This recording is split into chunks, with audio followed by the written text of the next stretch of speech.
Good morning. If you're watching this live show after the live video has posted this morning, we will be streaming every single morning from the open for a couple of hours in the morning, Monday through Wednesday, just so you're here. And we do post things on YouTube if you'd like to come and join us. So join us for the live shows, and we'll get started in just a little bit with some technical analysis, looking at a few individual stocks today and talking about the SPY. See you guys in a moment.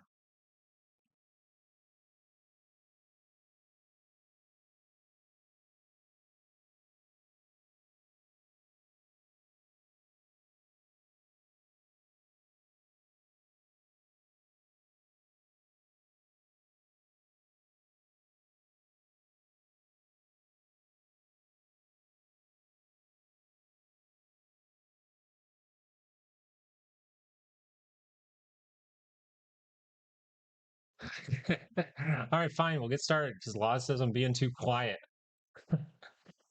Bro, I was thinking about yesterday's live video, and I was like, I talked probably what, like 95% of the time. I gotta stop talking so much, man. Aiden, what's up? Good morning. Love you too, brother. I hope you have a blessed day, all right? Oh, my audio's low.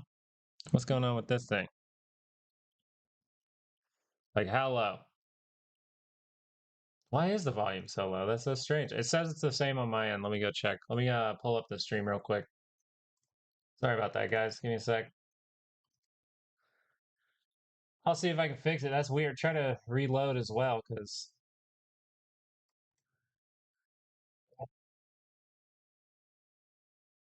oh, maybe the mic settings messed up because this sounds bad. This sounds bad. Let me check the mic settings real quick. I think there was an update here. No, says yeah. It does sound like the PC audio. I'm gonna switch to default. We're gonna see if that sounds any better. Still nothing. How's that? Is that a little bit better? Nope. It's still messed up. I'm gonna unplug and do it again. Sorry guys, we have some technical difficulties this morning. We have some technical difficulties.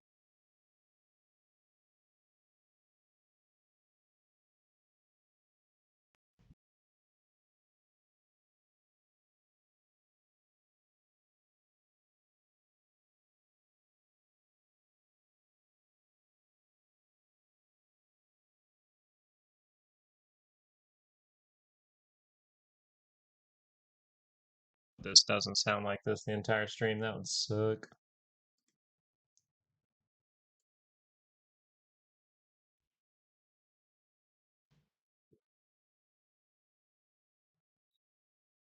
Come on, microphone. Turn on.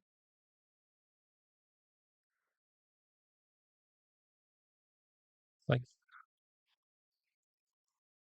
oh my gosh, something's up with this. We might just have some bad quality for today because I can't monitor it, or I don't want to stop the stream.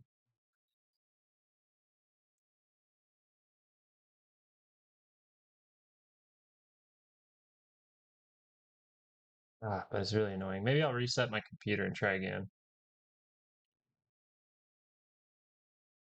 Yeah, no, Xeon, it might not bug you. Yeah, you can probably hear it. It's fine. It's just not the same quality as normal. Let's see if I can switch default settings.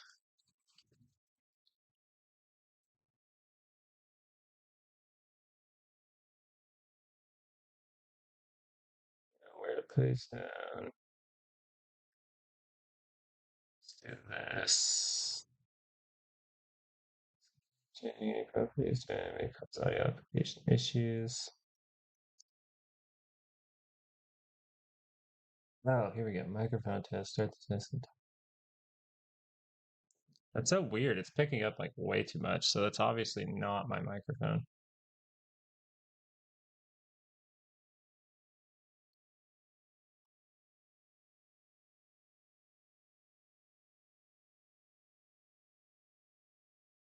Oh gosh, of course.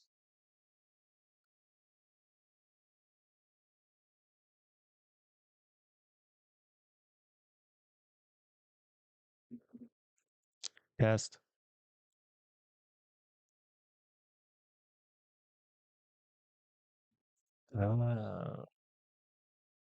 I mean, that's the microphone. It's just like the microphone's all messed up. Let me do this. There's my Logitech.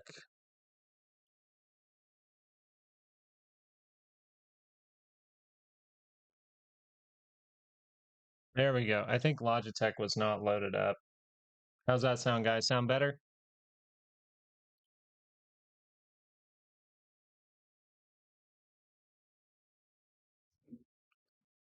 It should sound a little, I think that sounds a little better. You guys got to tell me in the chat. I'm sorry. I just had microphone problems. I think that's a little bit better. You guys who are here at the beginning, let me know. Good. All right, Grandpa. I believe in Grandpa because we always should trust in a Grandpa's, technical opinion. No, I'm just, just playing with you. Good morning, Grandpa. Hope you and those grandkids are doing good. All right.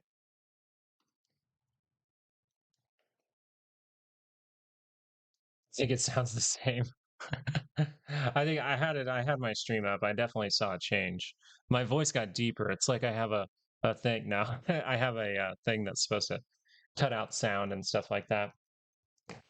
But either way, we have to get it going, guys. We have to get it going because the market opens in about 2 minutes. I wanted to show this because we mentioned that that AMC, that GME trade was so funny here because you have a kind of an extended across 2 hour divergence. But look at this. It's so cool for this to happen, but it's uncool to happen before confirmation. Darn it. But look at that. It's because of earnings. So you always want to be a little careful around those earnings. Now, let's look at GME real quick because I know back in the day we really liked to look at GME. We had a lot of fun with that Roaring Kitty stuff. We actually found some turnarounds, some turn downs and stuff like that. But the daily chart here, looking for potential for lower high actually. And just so you're aware, if you think that this needs to squeeze through, hey, yeah, squeeze through, right? If the problem is real, we always talked about that. If the problem's real, then it should just go and not stop. But if you wanted to just be like, hey, is this a good opportunity to buy this stock? Well, the weekly chart is really close to the center line. I just wanted to talk about a stock real quick. And then you would say, okay, if I want that weekly to turn up, what do we say on this channel? We look at the shorter time frame being the daily chart. And we say, let earnings play out, right? Earnings can be traps. Look for a higher low. Earnings, maybe we fail. Maybe this completely fails and you end up doing this and you actually see some sort of divergence here. That would be good as well. That's as far as investing goes. That's how I look at things like, if I was looking at something like GME, I think they've done a lot of good changes. I know that every single GameStop in my city got taken out, and I knew that every single GameStop in my city did not make money. So I think that they're finally making uh, business business decisions. Grandpa joke, early morning banter. Okay, that's good. I'm glad it was manageable. I'm glad the sound. I mean, it sounded good enough. But yeah, so we'll see what happens with this. I just wanted to mention that, it is during earnings and things like that. And if the daily chart really wants to tell you, like, yes, this is a good weekly opportunity, like this is a potential good investment, I still would like to see some kind of higher low, some kind of divergence, something like that. So just think there might be some time there. If a squeeze starts to happen, hey, it happens. That's kind of how you look at those kind of deals. That is a once in a lifetime thing, probably, if you're able to catch one of those big short squeezes. Okay, let's go and talk about the SPY. I just wanted to talk about that one first for some fun and readjust my charts. I feel like this extended across divergence is so hard to display on the charts because I like to be a little bit closer, but this is fine right here. Remember, we did take these levels out, so we're not saying that some kind of crash is coming right now. We would need to see some kind of lower high from this area to really say that. As of right now, the belief here is the 30-minute divergences are still intact. We saw that we ended up going to the downside. They can still get violated as we pile up in these areas. Remember, the 2-hour can just move sideways and then turn to the upside. But overall, I would like to see us dip down into some good buyers down here towards 752. I think if we could just see a small pullback down to 752, we could start to make our way to the upside to create what? To create potential reversal signals at these moves, being the annual expected moves. Now we notice the Qs are actually ending up in the upward direction. Now the Qs were a little bit different from the SPY. They had more of a confirmation at the end of the day. You had more of a good 30-minute bar here. Now it's still a little bit weak, but that is a confirmation there. The SPY looked even wonkier than this, but technically was violated. So this does lead you to believe that we can go test this area, right? 748.35 is your annual expected move. We just hit it, guys.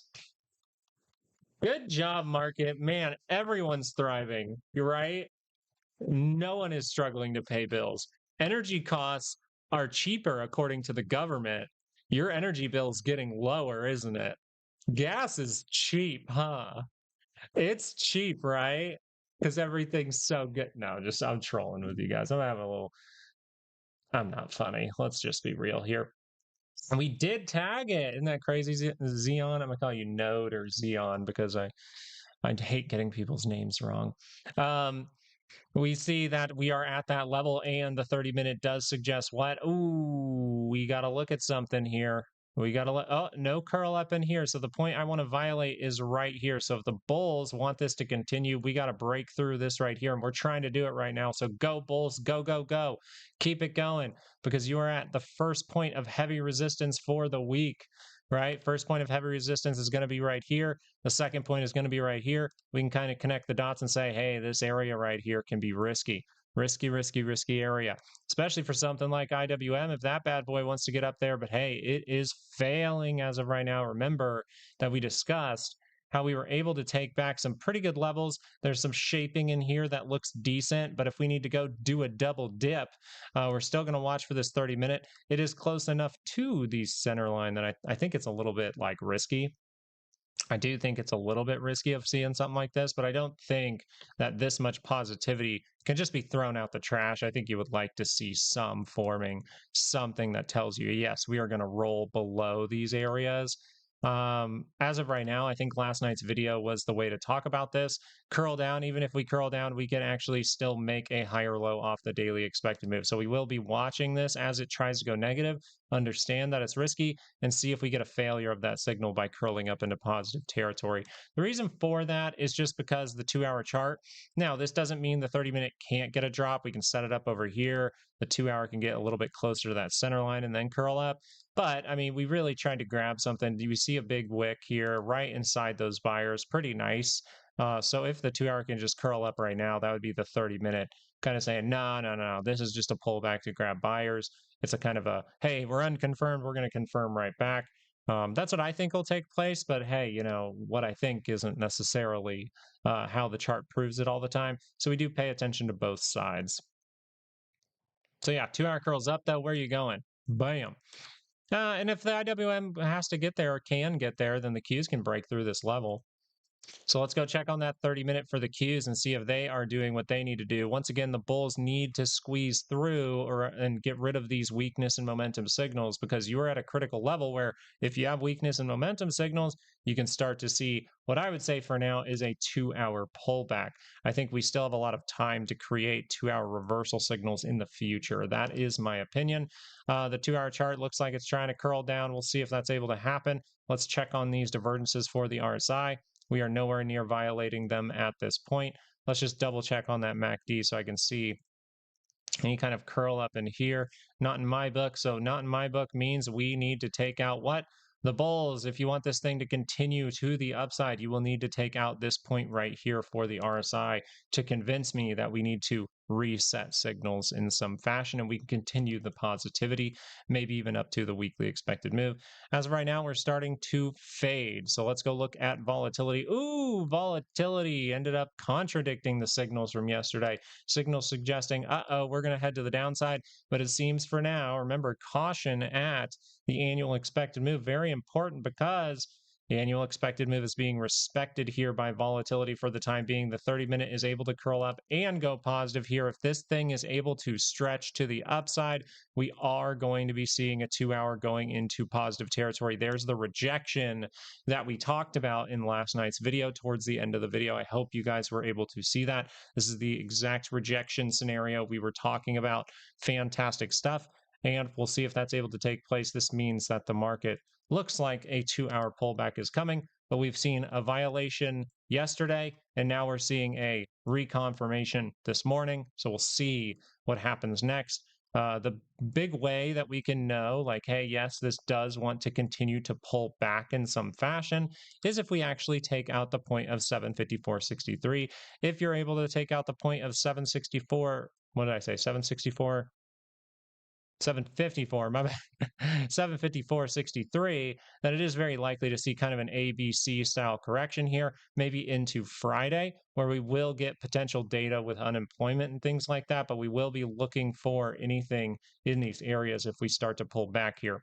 Considering that the confirmation is reconfirming here, we would want to just watch this a little bit closely. The reason that this could be considered, by the way, I just want to mention this. You're probably like, reconfirmation, blah, blah, blah. The reason for this is because this was able to go green in some fashion and hold above the 9-day for a moment here. And we didn't necessarily see a solid. I mean, look at this. This is very weak. So we would like to see more of this on the 30-minute where it's a solid bar down. And we would like to see that break through the 5-day and get to that daily expected move to even be convinced that a 2-hour pullback is coming. So we're still kind of waiting on the reconfirmation. It's very, very early. So we've got about 22 minutes till that happens. J-Law, what up? Go Bulls! Yo, I'm down. Bullish markets are kind of just like, it's just a little bit of patience for me because, I know we might trade differently and things like that, but I like the 2-hour chart. I don't like taking 30-minute swings and stuff like that. I will be patient a lot of the time. What up? So I like the 2 hours, and then I can buy far enough out that if something goes wrong, usually you can mitigate with like a 10%, 15% if you need to manage a trade or something like that. I am more than happy to manage a trade if I'm only losing 15%. What else do we need to look at today? Let's check on the dollar. We're starting to break through that line. Okay. So daily was rejecting here, able to curl to the upside. The dollar is in some way saying, hey, we're going to keep climbing. Now, we've discussed how there could be a moment of, say, like a fake crash or something like that. That's because the weekly can go up for a long time. The weekly can truly, this is the bottoming signal, by the way. I know that these divergences were technically a bottoming signal. Yes, they did get it right. So I guess this is the first bottoming signal, but this is kind of your reconfirmation over here. You see that we were able to curl up right by the center line after trying to curl to the downside to maybe set another divergence point, but we respect that trend line. Remember, we talked about this trend line in 2 macro videos, I think, over the last 2 weeks.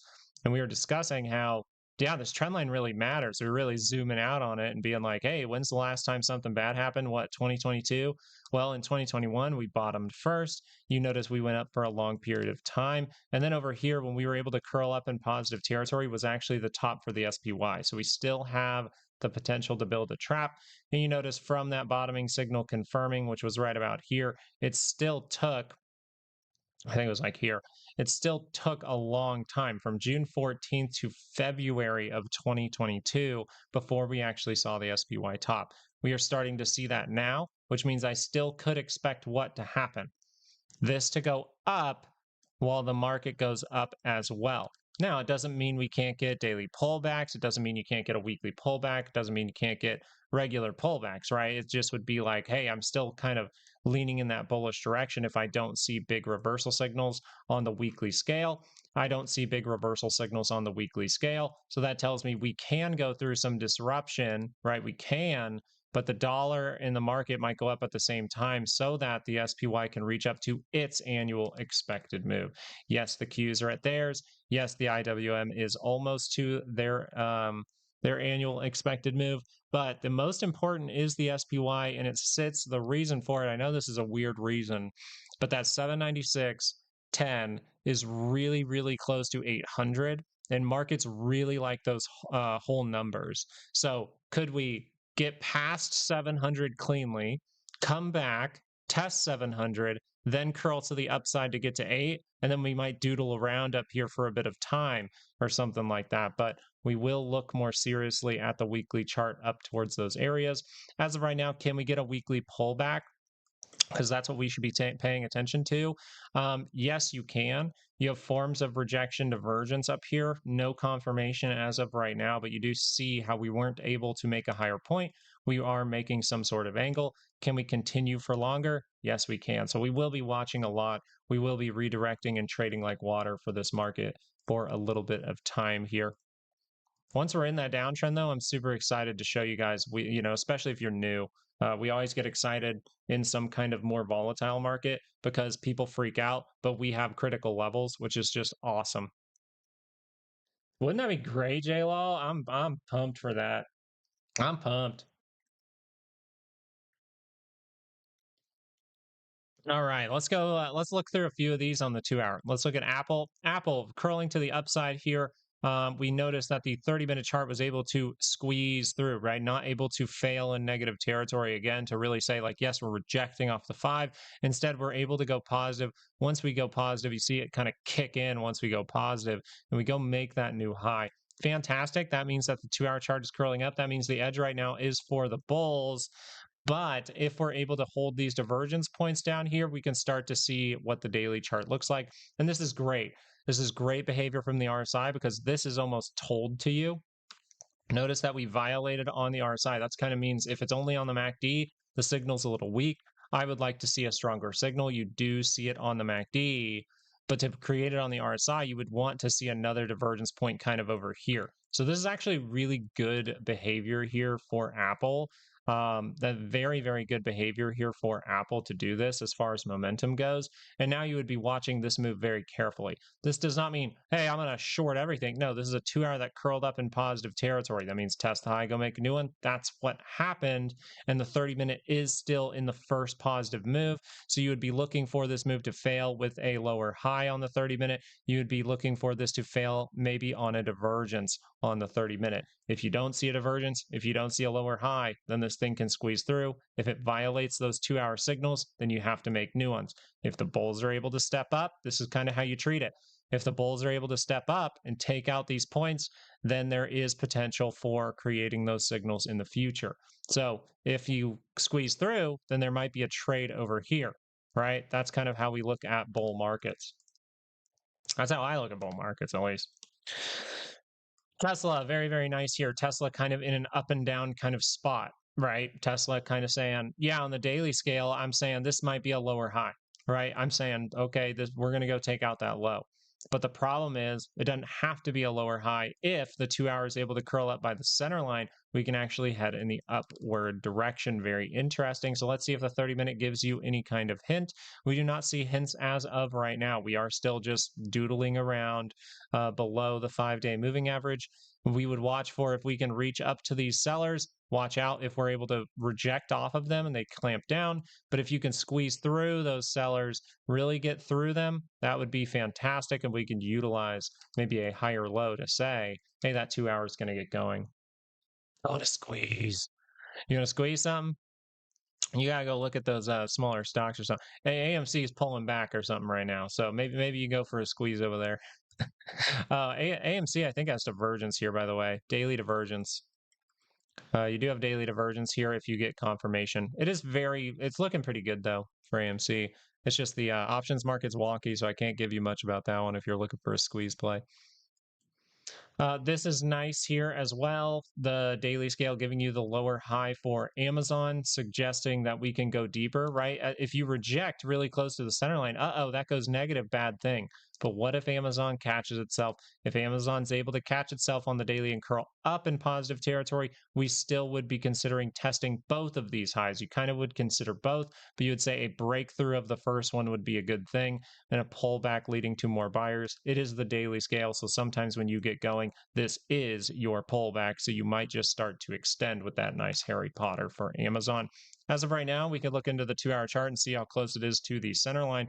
If it curls up and holds positivity for an entire day, then the 2 hour can go positive here. But we would need to see that positivity right away. So the 30-minute chart here, let's look. We have divergence on the RSI, potential for rejection on the MACD, but this doesn't look strong to me as far as the weakness and momentum to the downside as of right now. We have too much room on the 30-minute to the center line, which means I should expect to need to see reversal signals before I even think that this 2-hour is going to turn up.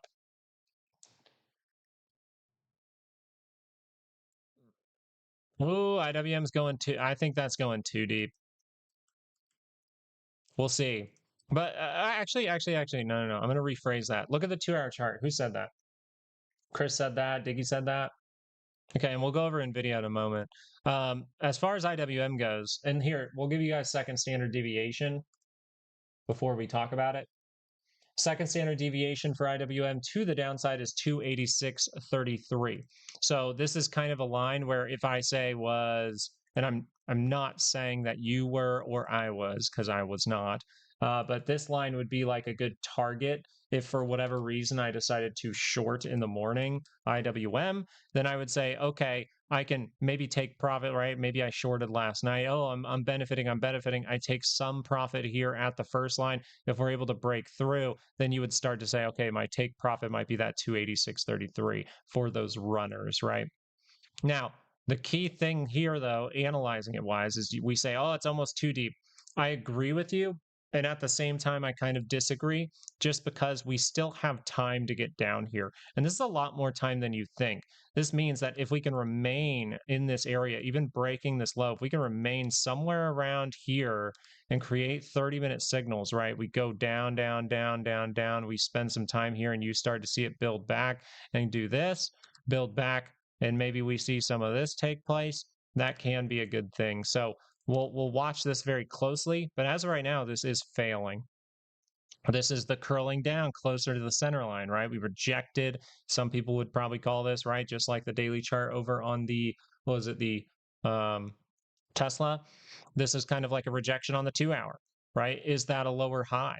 So that's what you would really watch for.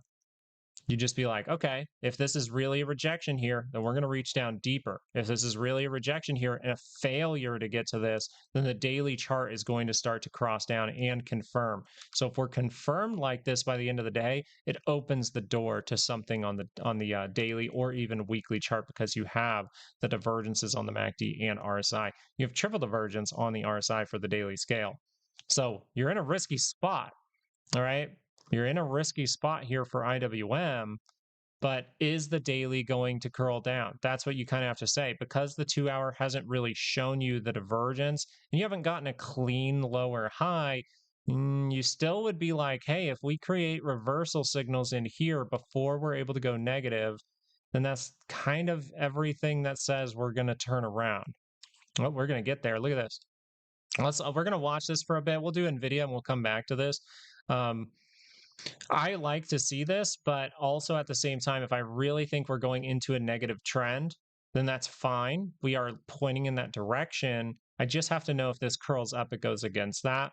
The other thing is if I go negative, then I can start to feel more comfortable if we can see something deeper for some kind of second move to the downside, right? Maybe the easier play is over here. But if you were watching 30-minute charts maybe last night, maybe you caught something for whatever reason. I hope you have a great time with that. All right, let's go over to NVIDIA just for a moment here. This is more of like a blatant lower high. So this is great. I'm glad you told us to click on this. It is a stock that we give out ranges for. So if you want monthly expected moves, weekly expected moves for these, we'll switch over to those from time to time. Actually, we'll do it now. Let's do it for NVIDIA. Let's go over to the charts that actually have the critical levels here. We notice that we made a move directly outside of a weekly expected move. That means that this point right here is like the riskiest time to say, yes, we're going long. The time for the trade here was very simply, if you manipulate things, you can say it was right here. You can actually say like right here was a potential opportunity. It's a wonky one. It doesn't look like a clean opportunity, but it does say, hey, the 2-hours curling up in positive territory. That was right here at 219. And you would just ride that up to the weekly expected move of 223.30. That 223.30 would say, I have to make decisions in this area. Decision making is like, hey, am I going to sell everything and just take profit? Is that a good enough trade for me? Is that enough money? Everyone's different how they look at taking profit as far as the money value goes. Maybe you went up to that level and you go, nope, we're going to squeeze up higher. So I'm going to hold this to see if I get a little burst higher and then I'll sell it. I don't know how you like to do things, but that is a decision that you have to live with. Um, or you could say, yeah, I'm going to sell most of it and I'm going to leave some of those as runners. And then those runners I will sell at a higher value later. Maybe you made that decision here, but the easiest decision is to say, I took a trade from here. The target is right here. We hit target. I'm all done because the market is risky at this moment. Guess what? 68% zone takes over. Boom, we are back in that 68% zone. Very, very nice. As it goes for NVIDIA for the exact moment right now, this is kind of scary, that wave of selling, because if you just did this and then you held and then you curl up, you'd feel more confident about it. So yes, you are in positive territory still. So if this whips around for whatever reason, maybe you create those reversal signals at the monthly expected move of 234.78. Let me turn these on for you as well. If you do that, it would be more clear. As of right now, though, this sell coming in, you would like to see a wick. You really would like to see a wick here that's able to curl up the 2-hour if you're still a bull, because you are in a positive trend. When you do see that first move higher, it's very likely to get a second one, right? We kind of discussed that in a few other areas. We call it the Harry Potter. So if this is going to really be the sell-off, then you would like to break through this point right here. You see that little red dot on the MACD? I'm actually glad that's there because it at least gives us a point to pay attention to. It's the argument of, hey, higher low. It's a very weird higher low. That's why I said it's wonky.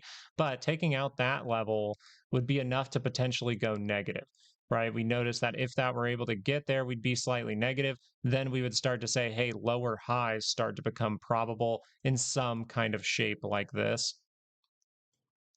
So watching for that, I think, is good. And watching if the 2-hour confirms up while it is in positive territory is good as well. Kind of a both sides type deal. Does that make sense?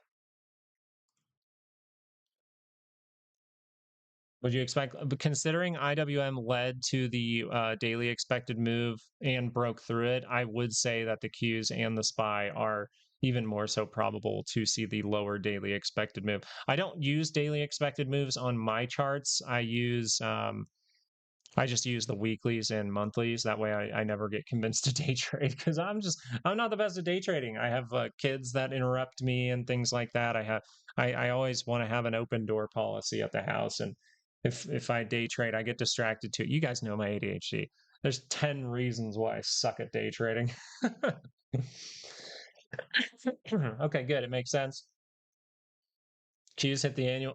Yeah, very interesting. Very interesting. We directly hit that. Isn't that crazy? Isn't that crazy, Sue? And Sue, if you're the Sue that helped me out on the monthly expected moves when I posted the wrong table, I just wanted to say thank you personally. I wanted to give you a vocal thank you. Today is a fake out. Then we get liquidity day tomorrow with the removal of the 25K limit, and they can sell properly. Okay. But how would today be a fake out? That's kind of my question as the 30-minute grows lower here. If today is a fake out, then we would just stop. We would pretty much just stop. Or at least you would put it this way. We don't take out this, right? IWM leading the charge here is a little risky, but IWM's been leading the charge this whole time. Remember, divergence down. Then the SPY later on created divergence. Fake out down, another fake out. You know what I mean? So and you do see that towards bullish tops. Towards bullish tops, you will see a lot more fake outs. You'll see a lot more people trying to be like, no, keep this market up. Nope, keep it up. Nope, keep it up. They suck all that money in, and then you get the elevator down. Sell down, let retail buy it back up. Are you talking about the 2-hour maybe laws? There's 10 reasons I suck at trading. And 4 of them are the grandkids that you go, I'll just take this and go play with the grandkids. No, it is you. Thank you, Sue. No, I'm just playing with you, Grandpa. I hope the kids are doing well. Oh, look at that. Now the daily expected move coming in. The move was really strong, and that's what we're suggesting, Ben. If this is, like you said, if they're not trying to say trap retail or get rid of stuff, the dollar kind of makes you look at this and go, The dollar having those extreme bottoming signals, having a divergence that was a bottoming signal, then having a higher low for the weekly as a bottoming signal to go positive, that move, right?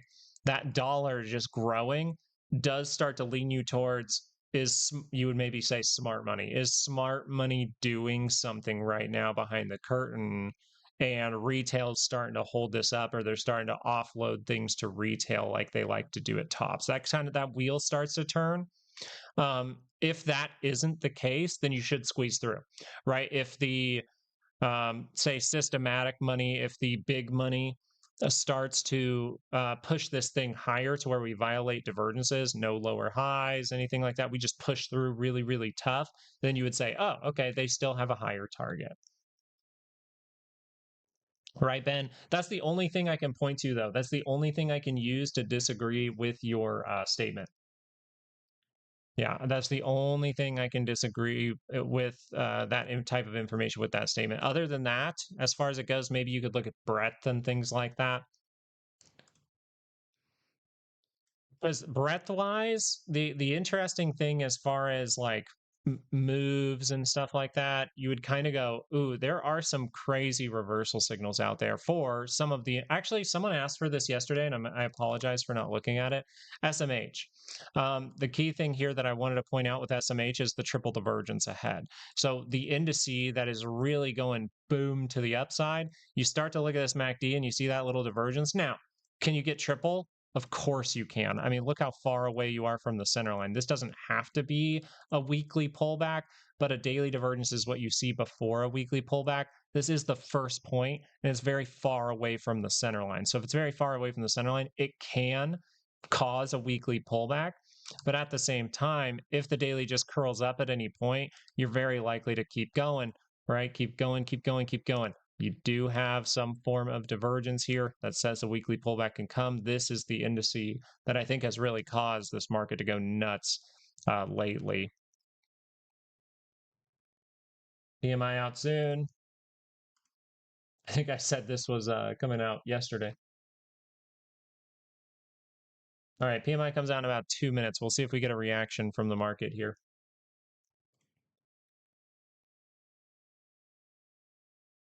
I did see that IPO, Sue.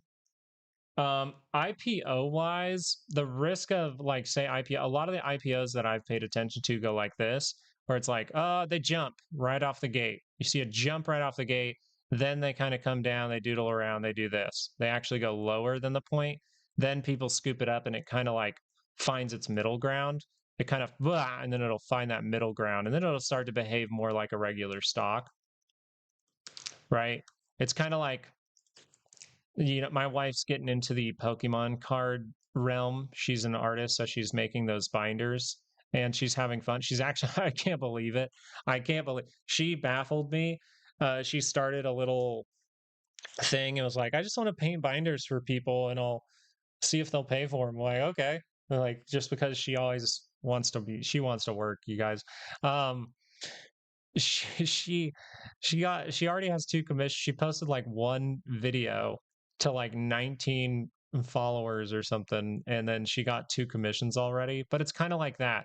It's like a Pokemon card, right? It's like a Pokemon card. Oh, it's really, really popular. It's nothing. Oh, okay. Maybe it's valued somewhere in here. And then you can start to see it trade over time.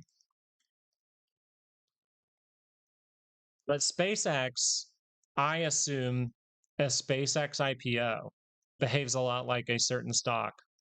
I think that eventually SpaceX will just start to behave like Tesla. But I think that SpaceX, I'd have to look into the business actually a little bit more, like the business model, to really be like, can this be as good?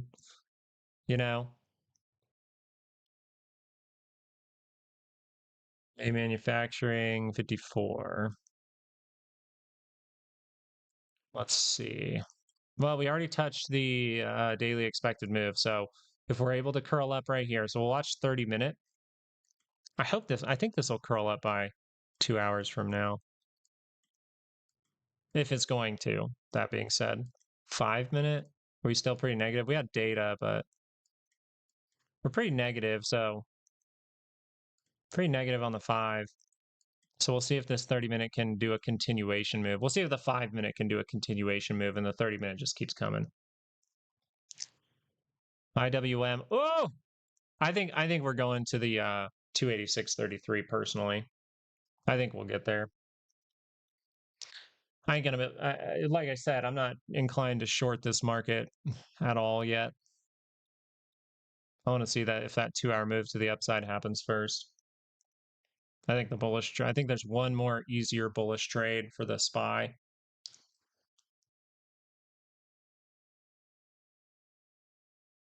Sold puts. Probably working out for you. IWM though, I don't know. The 5 minutes probably pretty negative here. That's kind of why I'm leaning towards, and we probably see a little ABC in here. And we see if we can get down to that 286.33. It's kind of like this. If you can hold below these levels, so, oh, sorry, wrong line. If we can hold below the daily expected move, usually you could use it as resistance for a moment. You will look for higher lows in those shorter time frames maybe, but if you can reject off there, then you kind of come down to this area. Then everyone goes bearish, and that's where you have a lot of traps. A lot of traps happen at that second standard deviation. Because I don't know, does someone in the chat, do you know what the second standard deviation is? I could explain for a moment. I could probably do it very briefly if someone wants to understand this dotted line a little bit better. I just don't want to go on a tangent if no one wants to understand it better. Please do. So it's just like a weekly expected move, or in this case, a daily. It's just like a daily, right? It's just like a zone. Right? If I take these even off, let's say I just like delete them off. Okay, then I have a 95% zone. It's just the 75% thing doesn't come into play there. So how we really look at this is just like, okay, this is the 95% zone because it's a bigger range, right? It's the 95% zone. So if you see a very fast move in the morning that gets there, usually you'll do what? By the end of the day, you'll kind of close at least above that dotted line. We've seen countless times where we do this, we break through it, and then by the end of the day, you're like right here. So it's just like the 68% zone, except the percentages are way higher. You have a 5% chance to land outside of the dotted line. You only land outside that line 5% of the time, but it happens. It happens.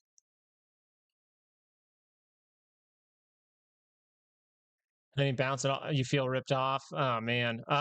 Here, let me help you out. All right, Volser, and this is to help you in the future, but still trying to figure out a good strategy. Okay. I'm not going to tell you to join Patreon because it costs money, and you're coming into the chat being very nice. We looked at NVIDIA. These things will help you though, making those decisions. Where, like, because here you go. You came out of the weekly move. If you're outside of this and you have time left in the week, it's a very, for me personally, it is a very hard decision to be like, I'm holding on to calls. You know what I mean? How do you get that level? It is a calculation using the options data. It took me about 2 months, and then it took me 2 months to figure out some, I think, good reactive levels, but then I tested it for about a full year. And this was before YouTube, but I tested it for about a year, and I was like, man, this is the best support and resistance in the game. It's all I use. It's literally all I use. Now, obviously, my other skills will come into play. Obviously, other resistances and support skills that I've used in the past will come into play. Patterns will come into play. But as far as respectability, as far as like, hey, if I do this and I say, okay, there's resistance here, or there's support here, there's resistance here. Okay, awesome.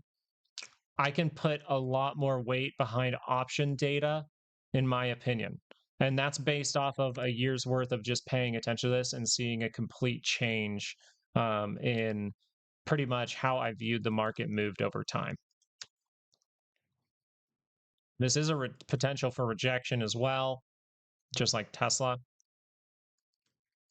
2 hour curls down here, no bueno. So what did we say about NVIDIA?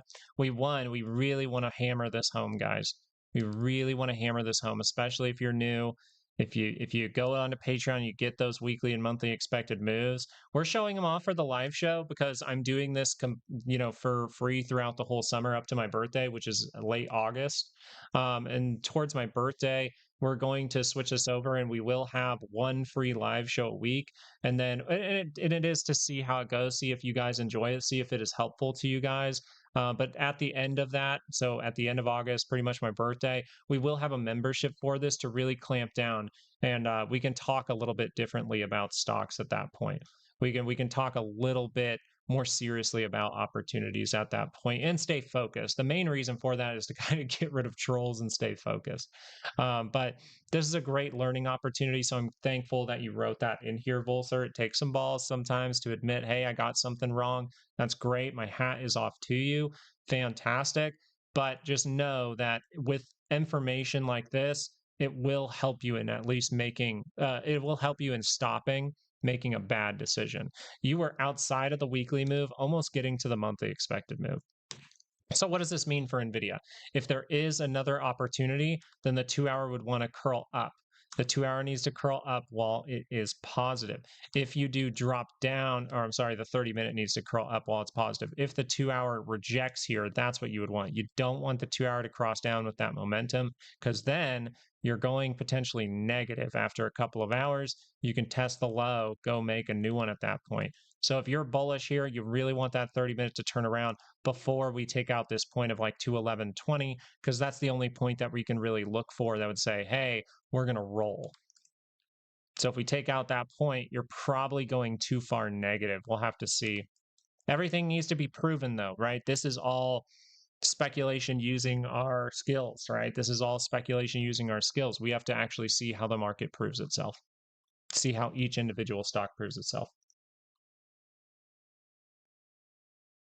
Hey, that's all right. Maybe you got humbled for a reason. Maybe it's a learning experience right now. But hey, 3K, first of all, congratulations. Like, first of all, you did it right. You did something right. Fantastic. Fantastic. Right? We got to celebrate the win. And then we immediately reset to zero. That's the best thing to do, right? Not I made 3K this week and then I lost. Just hey, let's celebrate the win, go back to zero, so I don't make a mistake like this, right? And I'm not saying this happened to you, but I did have a time where I got cocky, and people who here was around when I told the full Zoom story. Was some of you? A lot of you guys were around when I told the full Zoom story. But like I was the same way, but I got probably cockier than you, my friend. I'm not the best, right? I got really, really cocky with it, really, really cocky for like 3 months. I was hitting. I was doing everything right to where I was like, I can't lose. And then the Zoom story happened. The Zoom story happened. I think, what was that? What was that? Was that 8? I probably always say a different number because I can't remember. It was a while. It's actually a really long time ago. But it was like somewhere. I can't remember if it was 6 or 16 grand. I can't remember. I can't remember if it was like 8 grand or if it was like 16. I can't remember right now.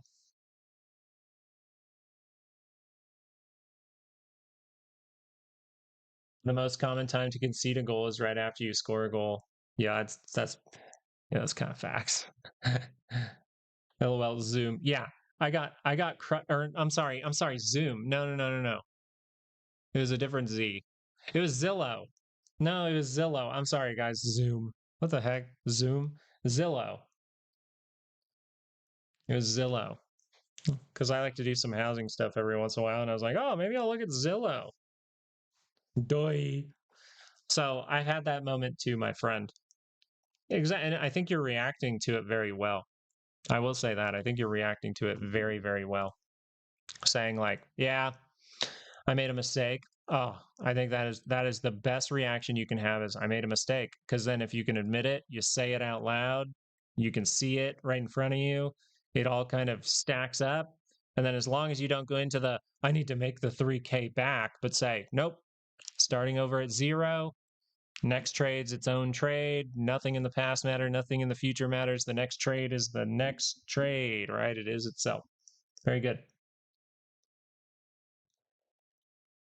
Yep, it is TW. And then quickly has fallen off from there. I typically use a 15-minute or box strategy looking for liquidity sweeps. That's cool, but yeah, the annual expected moves, I think, is just a great macro like target. So, like, put in perspective, remember when we were talking about this low, and we were talking about the potential for a squeeze, right? So we were talking about the potential for a squeeze. I thought we really would have to, get up to these levels and then pull back because we were outside of a monthly move twice, I think. I think maybe it was in this point. But either way, I thought we'd create some kind of and then we'd start to pull back, see kind of this, and then we would see that burst kind of to get to that annual expected move. Sorry for the Qs. Instead, you see that if someone just goes, hey, I want good points to invest. I mean, as an investor, this is easy. This is easy peasy. You just look at the daily chart and you go, positive territory, chill. Oh, I see divergence. I'll take like half off the table. Oh, it curled up. Put that back, put that half back to work. All right, we're going to go through. We're going to bust through and go to the monthly. All right, now we have triple divergence and we're closer to the center line. I'm going to take off like 90%. Oh, I saw a lower high. All right, I'm going to take out the full position. All right, now I see a divergence over here. All right, I'm going to add back in because that's the weekly pullback. All right, the weekly pullback played out. I have a weekly trend, so I can wait for daily divergence. Oh, we see daily divergence up here. Now the SPY is able to get to what? Now with that move, the SPY is able to get to the annual expected move. Now that every single indice or whatever is at, say, the annual expected move, right? We do this, then they start to go, oh, that's a problem towards October, right? Just from understanding how markets move, you can kind of derive these scenarios. Now, nothing like this has to play out, right? It sounds smart, but it's all an I think. It's all an I think right now. We have to see how the market proves itself. And if I need to change, I will change immediately. It's one of the things I'm most thankful to God for is the fact that I am very adaptable. I'm very trade like water type of person. If I don't like something going on, I will change it. Yeah, it's a very good thing to have, I think. Oh, look at the wick down. All right, so we still look like we're in the realm of violating, but I think the SPY is the one to watch. Sorry, I'm clicking around a lot. Thanks, Chris. That was the quickest breakdown I ever could do, but that's literally how my brain works in a nutshell. Melt it off, man. Now, don't get it twisted. Remember what I've said about markets. Remember this lesson. We're going to do it again.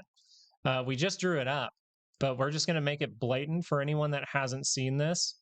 SPY, Qs, right? Say Qs, SPY, right? They get to a move, say the annual expected move. The SPY's not there yet.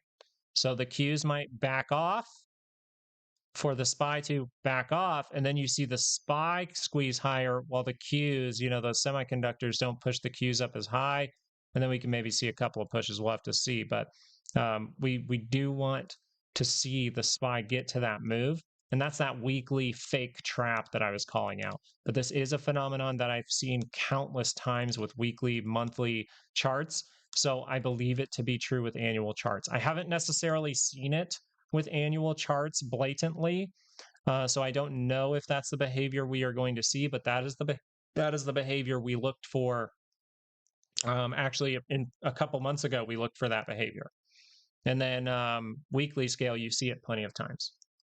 Exactly. The market remained. Yeah. The saying is and this is why the guy who came in saying we were going to be shorting for the last 2 weeks or whatever. This is why I know he's wrong, because we've said countless times, this is a very bullish thing.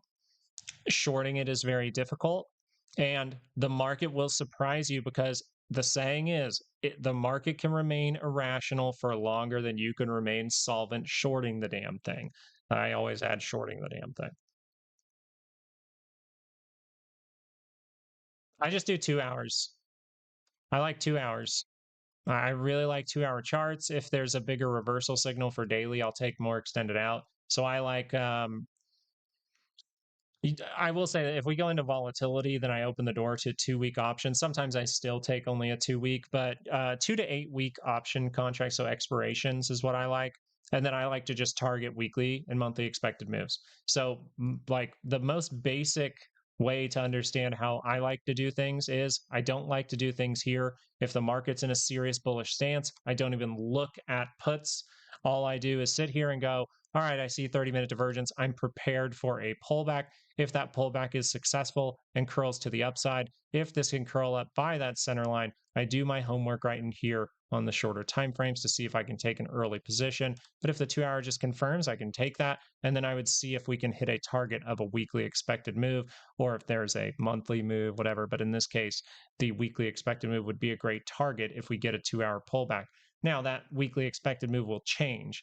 It will most likely be next week's weekly expected move. And that's kind of weird, kind of a tongue twister. But yeah, normally when I do things, it's like I kind of have to use a guesstimation of like, hey, what strike do I want to take to get to this point, and where do I think the weekly expected move could be next week? So I always pay attention to how the market lands at the end of the week to kind of look at that and make sure that I didn't mess something up. I'm sorry, what? $670? Hey, thank you for saying that, TW. I appreciate you. Yeah, people come in all the time. That's why I want to do this for the summer. If I truly have to, I will put like a $2 paywall for to chat. And I'm sorry that I'd have to do that, but I'm really bad at this and I need to get better at this. I don't know if it's my ADHD, it's just me. I have a hard time ignoring people. I have a hard time ignoring things. It catches my eye and I focus on it. It's just part of who I am. So if that happens, then I'll probably put like a $2 to chat thing up just to stop any trolls who obviously do not watch the YouTube videos because it's just annoying and it's a distraction for me. What she drive a Batmobile? Wait, okay, 670. Where's she coming? Well, I don't want to put all your info out there, JLol. Don't do that. Don't put any of your info on the internet, honestly. Soon it's all going to be used against you. It already is. You're a walking commercial. Yeah, he had been on here a day or two before. Thankfully, we haven't had a lot of that. Thankfully, I do appreciate you guys coming. I appreciate you guys being nice. At Money May, I see you, T-Log. It can lag, so SPY can go tap its upward. Perfect. I've been paying attention. I don't have any clue about how you trade. Yes, I saw your earlier comments to see what you were talking about. Yeah, pretty much if you're going into a bullish trend, then I'm taking only bull trades.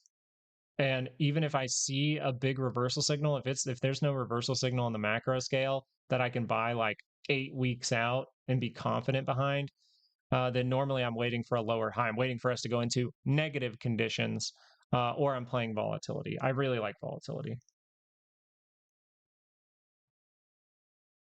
If they want your info, they already got it. I mean, I can't. Gosh, I love that my chat's full of people who spit just facts. It's like, did you create an email? Like, it's not like, do you have social media anymore? It's just like, did you create an email? Okay, they know your entire life. You're hunting them.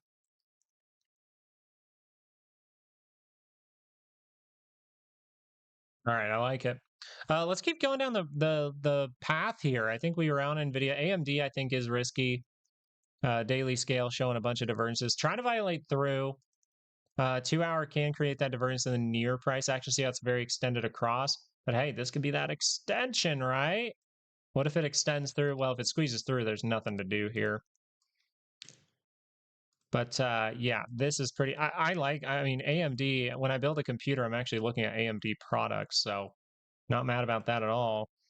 But I do think that like this would be the better opportunity, right? Just do this, get into here, right? Then it's better. Get into here, get into here. It's cheaper, better price. If it wants to squeeze up now, it's just like, all right, squeeze up now. Who cares? Yeah, that's kind of how I look at it. It's like, oh, if the thing that I was prepping for a trade doesn't play out and I miss it and I don't get the trade set up that I wanted, I'm just like, all right, cool. Weekly's not that helpful for this. Oh, it did it. Okay. Remember we were talking about Meta yesterday? Meta doesn't want to curl this down. You're risky if you curl down. We failed to take out that low. Pretty crazy. Trying to build it back. Ooh, this is going to be back and forth for a little bit. 2-hour confirms up. Yeah, 2-hour confirms up. It says test the high, go make a new one. That's really close to the center line. You just need about 3 hours worth of good buying from here, though. From here, though. So let's look at 30-minute.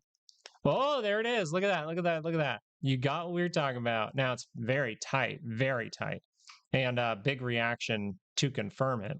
But you do see that form of divergence there.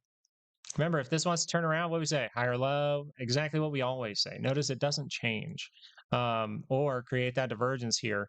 And we said we would like that to happen before breaking through the low, would give us more confidence. That does mean that this has a pretty good probability to turn around. Pretty crazy.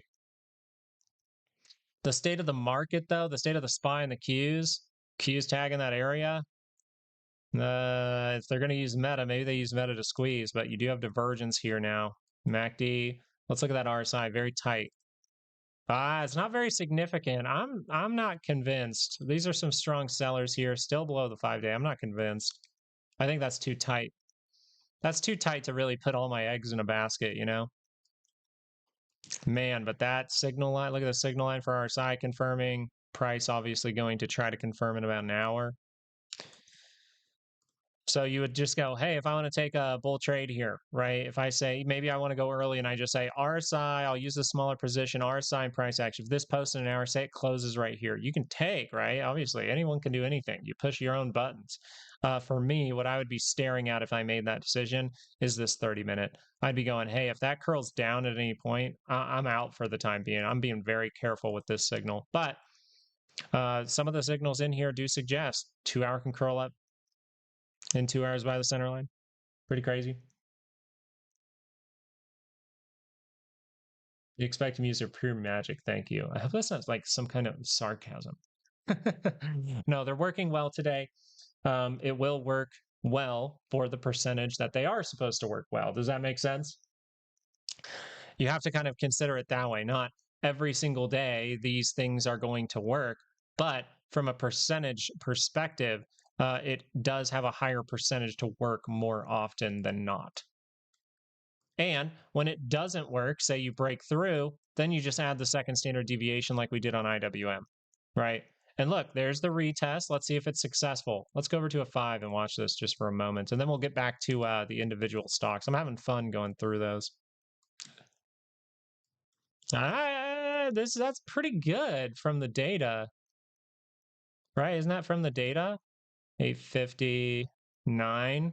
Yeah, a little bit of people maybe making some guesses or know something we don't, but that's pretty good there.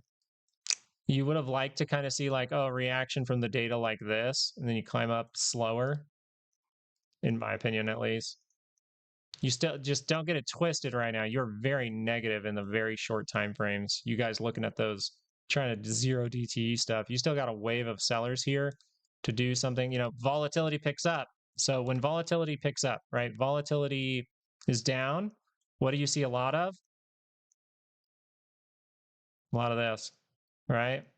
A lot of this, just little tiny moves, right? What if volatility picks up? We got to draw a bigger arrow because, hey, we were seeing those small moves. Oh, we got a big one.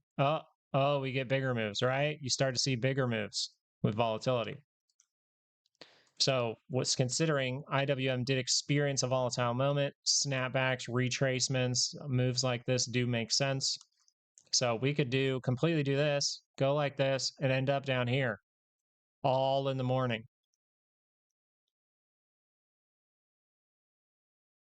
Now remember, VIX here is at 16. It's not like low. That low is the data drop. We've displaced the 1 hour on ES and NQ. 1 hour on ES, I do like 1 hour. I'd probably still do 2 hour on ES. But to look at that, I just go to futures, honestly. Whenever someone says yes, I just go to futures and be like, hey, the same thing's there. So there's your 30-minute, right? So in the futures, when you have extended hours, right, you're doing more than just regular market hours, which this is the SPX 500, then you would, at least in my book, from my analysis, when I've used this for analytical reasons, because I mainly stick with the SPY, I just use this for some clarification sometimes. Is the 30-minute divergence there? Well, if the 30-minute divergence is there for the SPY, then I should see it on the 2-hour for the SPX 500. You see it, you see it, you see it, you see all of it. You see it in the near price action, you see it extended across. There's triple divergence here, and it is confirmed. How does this go wrong? Hey, remember those stop losses? Take out the stops really briefly, curl up before you go negative. All right, so what you would like to see here, if this is going to play out, and this is the wrong move, isn't it? That ain't right. There's no way that's right. I think I marked that off yesterday or something. Yeah, that's not right. I'm deleting this, because that's going to confuse me. Okay. If this is actually going to play out what you would like to see, so if it curls up before going negative, ooh, bull's just trapped a little bit. Maybe we extend for a moment, right? We get a couple more pushes. But if you're able to fall down here, you would like to see it break. And then actually, I think in this scenario, you would like double top to happen. Double top to happen, that means I want to see a wave of selling. I want to see a wave of selling. Really, I would like this to take out yes here, because if you take out that and you create the lower high, yes, that's a good thing. That means we can continue to head in the downward direction. Really would like to take this out because you still have these lingering buyers that we really never retested, right? So the risk of a trap, the real risk of a trap, I think, is like two scenarios where you like curl up right now, you just do it while you're positive, or you go slightly negative to get into these buyers, and then you curl around really, really quickly, right? You go like, oh, that's something we'll watch for. We can do that on the SPY though. Yeah, there's a lot of trade, like over the last, what, 3 years now, a lot more tricks and traps. And I do think that's due to the continuous accession of the options market. Notice there's more expirations now for big stocks. It's more and more liquidity. Tesla's in that kind of back and forth between daily and 2-hour. IWM came back. Below 5-day, we'll see. We'll have to see. But yeah, so look at that 30-minute. Remember, by the center line. Oh, I'll curl up. If it curls up, I think you're stretching this, which is pretty crazy to say. You're having rotation, it seems. You're getting rotation. Or at least no, that's not the right. Let's say you're getting right now, you see the potential for rotation. Let's put it that way. That's the probably better way to put it. What do I think about Tesla today? As far as Tesla, you're in a back and forth. So if the 2-hour curls up here, that's a good sign. But notice where you're reaching up to and where that wick comes in. Boom, right? Some people will draw up these gaps, and I do think that this is very valid to do. We'll take the gap to gap here. But this can be your resistance in here. This is kind of like a gap, like price action analysis. But yeah, this right here, some people do what, the wick. So right there, this is very good behavior. If you reject from here and go negative, then you still have risk of taking out these lows or testing them, right? Or testing them. So what would be a clear way to be like, yeah, Tesla's going to maybe test into these highs or go make a new one? 2-hour curls up. Look at that 2-hour. That looks juicy, right? So whoever was like, I think it was what was your name? T Law Lock, TL.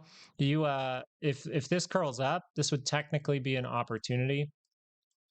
Tesla was such a good trade down here when we were trying to take out 395. I think I said, oh, we were trying to take out 415 or something. That was incorrect. I went back and looked. We said we want to take out this right here, like this high. We want to take out this high.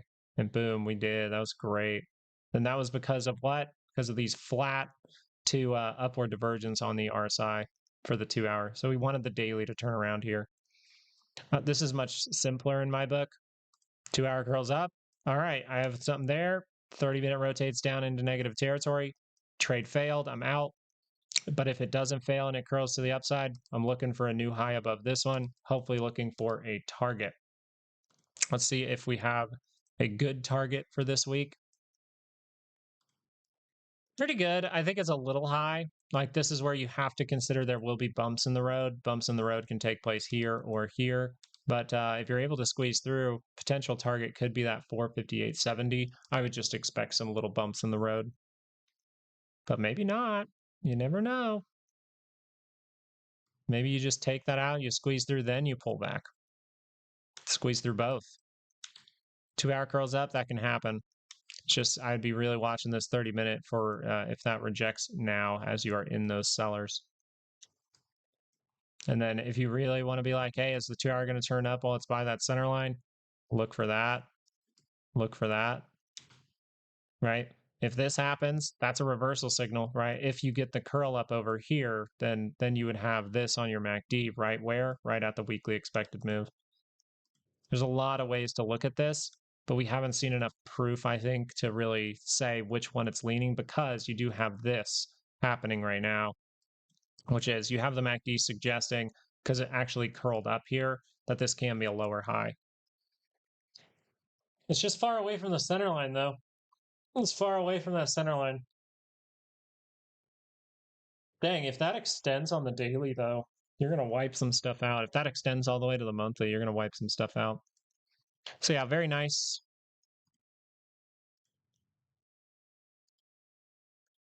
Cool. It's definitely one to keep on the radar. I think I was going to make a watch list called Radar. Oh, Tilalok.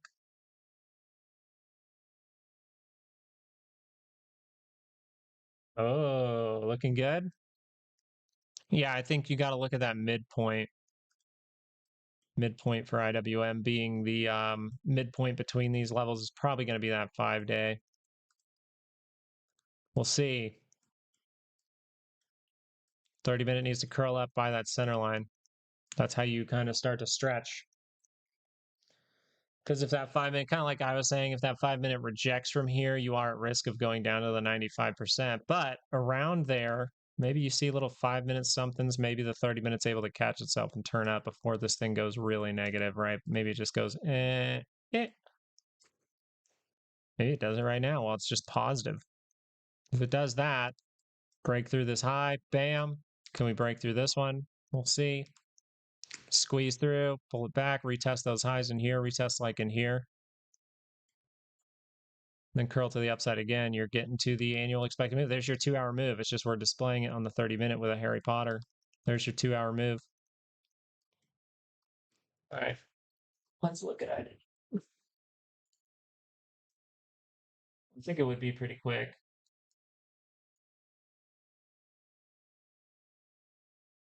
Ooh, that's right. No, that's fine. I just think that's not enough time.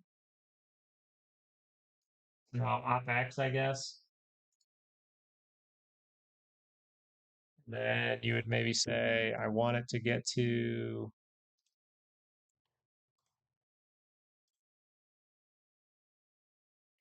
kind of just prepping. Want it to get to maybe 297. So maybe just targeting a high, 292.50, 292, 293, 300, not bad.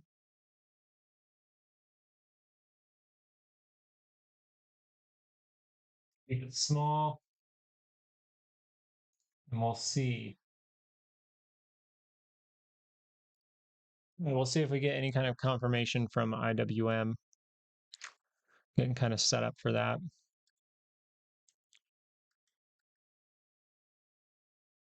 IWM call is looking good. That's great, dude. That's fantastic.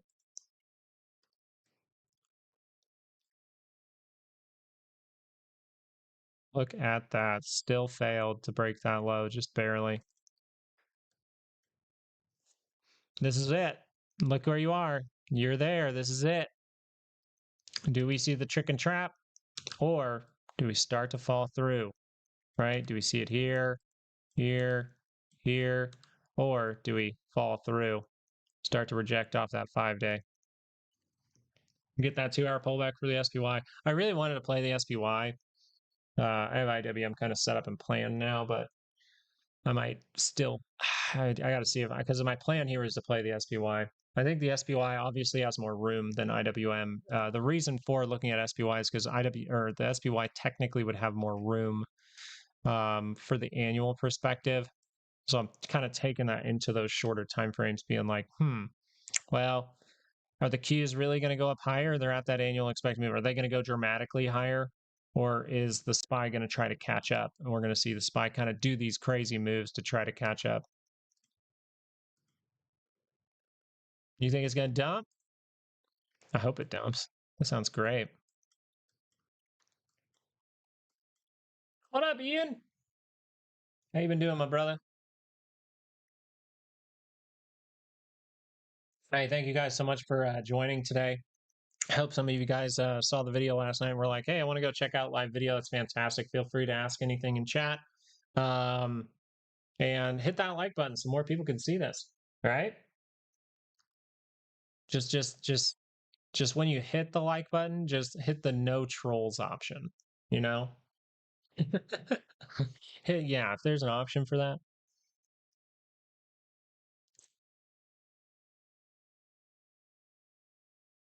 So yeah, as far as Tesla goes, it's kind of like, is that a top? Maybe someone's in a short. I just think that I have a plan here. I don't know. Tesla is a very big retail rip away kind of thing.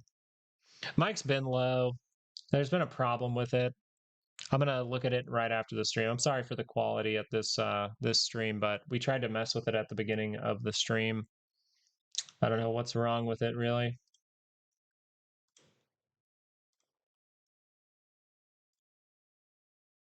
We can't tell why it's happening. Oh, it switched again. See if it fixes it all. Nope.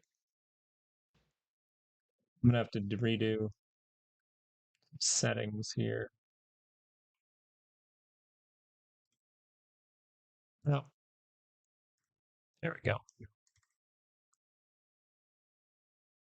There we go. You guys get to see all my, yeah, I started doing, start download those Pokemon emulators. It's how I relax at the end of the day.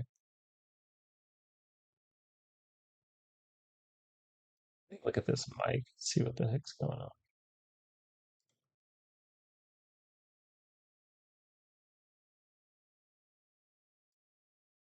Oh, default. I don't know, it's just gonna be sounding not the best. That might have fixed it. No, I don't think so. I'm just gonna leave that up.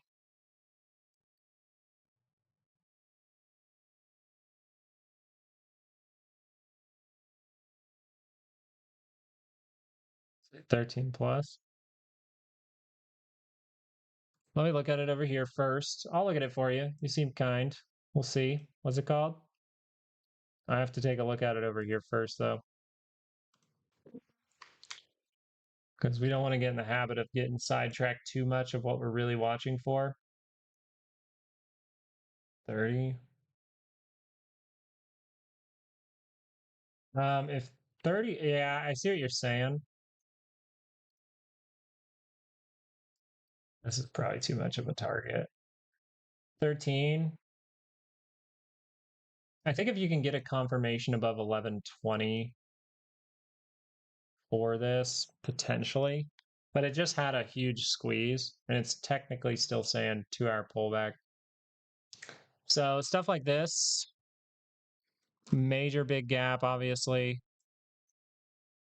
What you would kind of consider here is, can that 30-minute curl up? If that curls up, can we break through this high? If you break through that high, then yeah, I think you could probably get towards that 13. I would like a, well, I probably have to look at vol too.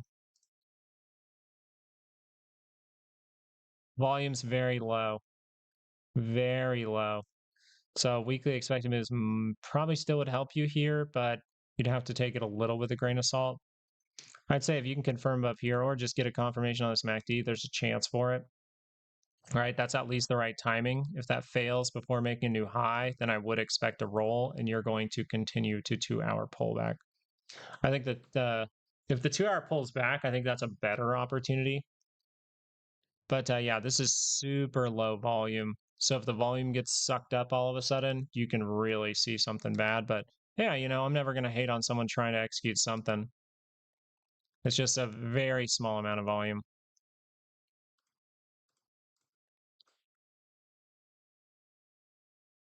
Sorry, Hobo Club. It's pretty simple. It's if the 30-minute can curl up, yeah, you can probably get to 13 if you can take out 1120. And maybe it starts to go on another run. But the 2-hour is suggesting it's pulling back. So any failure of that, you can see a sweep. It's pretty low volume. Justin's here. My pen pal, that I haven't been pen paling with lately.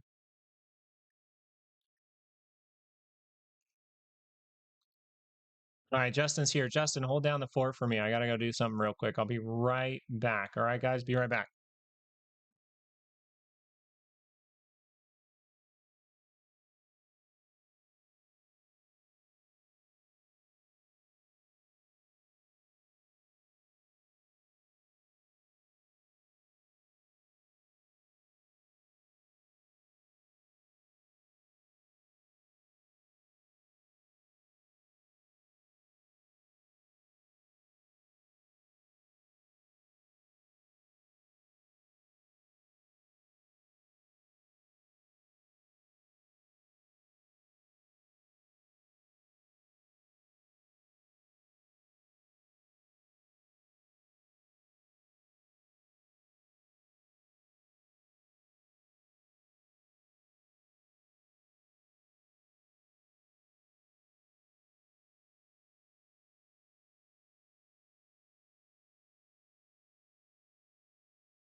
All right, we're back.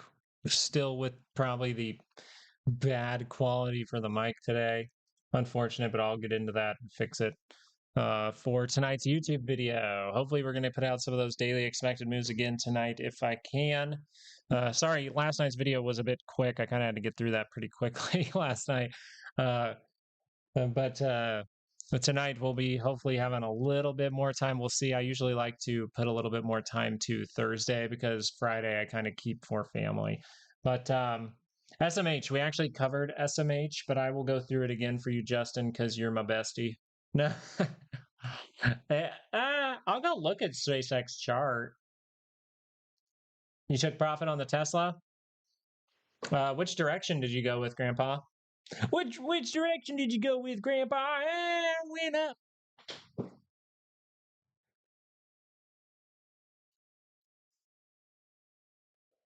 By the way, I'm sorry, Grandpa. I mean, I don't want to. I don't want you to feel like I'm making fun of you for being. I love the fact that you're a grandpa. If you can't tell, I don't know why. I love that you just came onto YouTube and were like, what should my name be? And like one of the first things that came to your head was, I'm a grandpa. I think that's so awesome. Um, what, Paul? Oh, cool. So kind of just playing a little like scalp for some kind of bounce there. That's cool.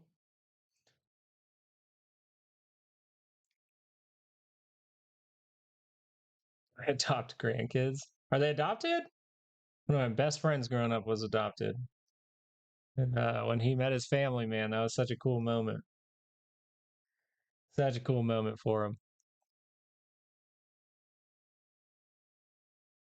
No, I adopt dogs and I don't want to adopt dogs anymore. With two kids, I'm like, it's too crazy. I need to adopt dogs when they're like, you know, 6 and 4 or something like that. Cause, oh,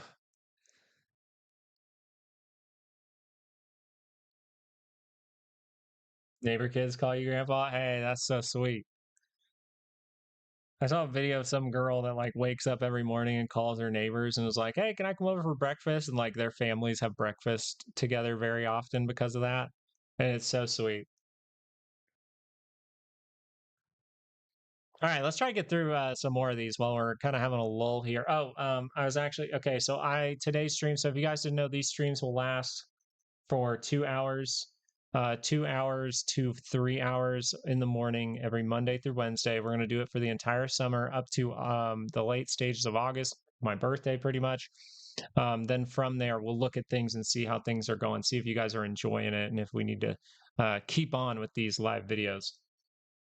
We will most likely be moving it to some kind of, hey, there's going to be a free video throughout the week and two paid, just so I can get the time paid for, and so that we can kind of stop any kind of distractions. Okay, let's see. Hey, Lucas, what's your target for the 2 hour pullback? 2 hour pullback. So, very simply for the SPY, the only two areas I really see here are kind of in the middle of this, right? This bar right there, and then this kind of gap fill just right at the weekly move. So really, if you take into perspective, just like, hey, weekly moves, where am I looking for the 2 hour pullback? Right there. If you take into perspective, hey, where are the buyers? Buyers. And then in here, you would say kind of in the middle, buyers. So pretty much you could do this. Like if you want to keep it kind of like simple and just draw a box, just be like, all right, probably like here, right there. You go, uh, uh, uh, uh, anywhere around there. I'm going to do my homework in the 30-minute chart. Oh yeah, I'll look at SMH again for you guys. We looked at that a little bit ago, but I think it's something that we kind of ignored yesterday. Someone in the chat asking for it, and they were very kind. We looked at one stock for them, but yeah, we forgot to really go over SMH. So we can do that again right now, real quick. Yeah, Remy, thank you for your question, Remy. Thank you.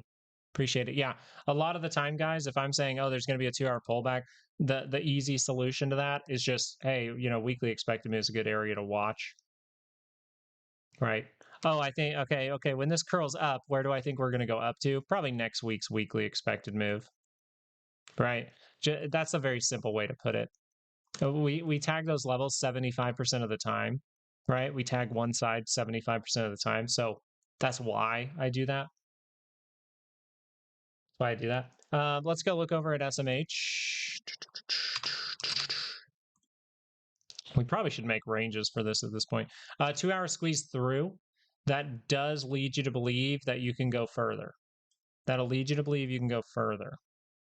So what you would say, in order for this to turn around, I would need to see a new kind of point of weakness, or you would say this is a trap, and there's probably not really a good sign for that, but or a good signal for that, but you do want to see maybe a lower high on the 2 hour before you really say like, yeah, we're really reversing around. From this perspective, you would say, at least from the market, we expect a 2 hour pullback, right? So if SMH crashes down all of a sudden and gets a massive 2 hour drop, how is the SPY and the SPY especially are the Qs at that annual expected move? are they just going to be 2-hour pulling back? So as the 2-hour pullback is the most probable, we would look at the 30-minute here. And then looking at the 30-minute, we would see that we violated here, right? You weren't able to kind of stall and break down. Instead, you went sideways, sideways, sideways, got by the center line off the 5-day, curled up, right? So when you curl up, bam, there it is.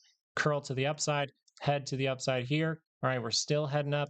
We see a little 5-minute divergence in here. Okay, that means that we're starting to get weakness and momentum. The 30 minutes high up, the 30 minutes overbought. So if we wanted to say that that 2 hour is going to rotate down to get the 2-hour pullback, considering we just wiped it out, it can get continuation, right? And we know that we're analyzing the SPY and the Qs and going 2-hour pullback is the most probable. So if this wants to give you that 2-hour pullback, then we might actually need to set that up on the 30-minute first. That means this is probably what we would be paying attention to at this moment. What this allows to happen is, yeah, we can extend those 2-hour moves, but we can start to set some kind of trap here on the 30-minute before a 2-hour pullback. Once again, just 2-hour pullback. If we start to see more than that, then we probably have to rethink even the Qs at that point. As far as the daily scale goes, you do have forms of divergence here. So if you have forms of divergence here, then you're getting really, really close to what would be considered probably a macro top. And I would just say that's going to be like a macro weekly like trend top or some kind of macro daily top. We'll pay attention to that when the time comes. Right now, the important thing is the 30-minute squeezed, the 2-hour squeezed enough to get out of conditions where you might have a reset. So you might have to reset a little bit, meaning the bulls are still in control. You think one more retest? Yeah, I don't think we fully went into the shorter time frames for SMH, so this is good. This means this can continue on the 30-minute with a pullback. If we start to see 30-minute lower highs, then you might be getting that 2-hour pullback. If you get the 2-hour pullback, that's probably the best opportunity for SMH. That's kind of why I wish I had the weekly move for that, but I didn't calculate it. Get this out.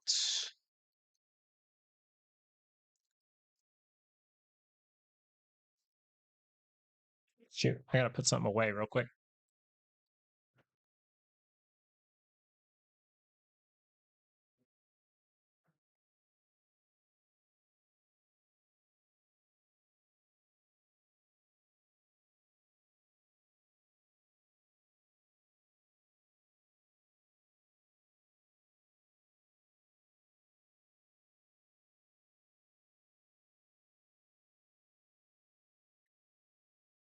All right, so for today, we will have the 2 hours. So we have like 35 minutes left on this stream, guys. I appreciate you coming, but 35 minutes left.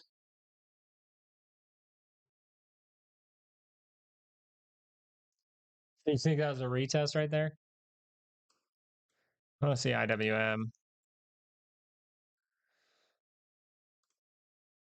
There we go. See, we've had enough time now. You can keep stretching though. Boom, boom, boom. But we get boom, boom, boom, boom, boom.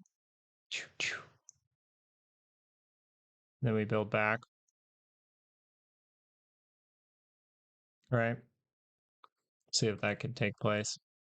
That's kind of what I'm looking for a good opportunity. Yeah, we can look at we haven't did we look at Apple? I think we looked at Apple. Apple, just look at this. Look at this from Apple. This is what we're talking about. The 2 hour, we were kind of talking about this at the very beginning. We talked about Apple very early on. The 2 hour rejects here. Look how close it got to the center line. Look how significant the divergence became on the RSI. Bam! But this was great for Apple to do this. Like I said, this is great behavior. Took this out, so a second push does make sense. It's a very weak push so far. Now you have good buyers here for this, so we'll see if the 30-minute can continue. It's kind of like SMH, where it's like, hey, if the 2 hour reverses down, you start to break lows. That's a bad thing. But for now, you kind of squeeze through out of those negative conditions. So if you can reach down and then curl back up, you can still set up divergences here. Lower highs, though, lower highs diverge is what you're looking for, because anything that curls down this 2 hour is risky. Now, if you look at Apple from the daily perspective, though, what does Apple think is going? What do you think is going to happen with Apple? What do you guys think the daily would do? Do you think the daily could really sell off, but just be kind of a retracement or pullback based on what you're seeing here? Let's see. Right at the open, Fritz. I try to do it right at the open. I think the past two, so this session and yesterday, I was on about 10 minutes before the open today, 15 minutes before the open yesterday. So, but like I like to say right at the open because it gives you a hard time. When the market opens, I should be live. You know, don't sometimes I got to do stuff for the girls, but I'll try to turn the stream on before. If I can't, just look for, that's why it's beneficial if you want to join the live streams consistently, turn on those notifications. It looks like I have an update for TradingView. So Apple here, if it would confirm the 2-hour, it would start to say we're going to daily pull back. That can look like this, right? It doesn't have to be dramatic, but sometimes it can be. I would assume you'd want to dip a little bit.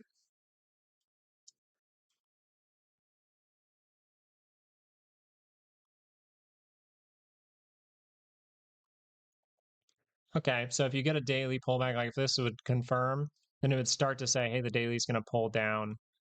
It's going to pull down into maybe the monthly, right? If we get that 2-hour to confirm, all goes well, no failures, nothing in here starts to turn around, right? We always got to be trading like water. If this would curl, then you would kind of be in a straight shot to go test that monthly expected move. We'll see if that takes place. If you get a surprise, considering IWM has major reversal signals on it, I still think that there's room here to climb a little bit. We'll see. But these reversal signals should be considered right now. It does point to here with confirmation, right? And then you just look for, hey, any managing, any managing, any managing. What was the other one? JP Morgan? I'll look at JP Morgan. JP Morgan I was looking at a few days ago. Nope, I was looking at it right now. This is actually good for JP Morgan. This is where understanding the SPY is not where the Qs and IWM are at. The SPY needs to grow. JP Morgan here, 30-minute. Weirdly enough, you have some weird stuff going on right here. Some little bits of divergence there. So we look at I'm sorry, 30-minute. What did I say? 30-minute. The daily. The daily, you actually have something going on there. So that means that the weekly could potentially curl back up here if it can carve out that higher low. But you kind of just confirm like, hey, this could be a lower high as well. Right? It's kind of like a right shoulder that could have been. It's very messy because it's very tight.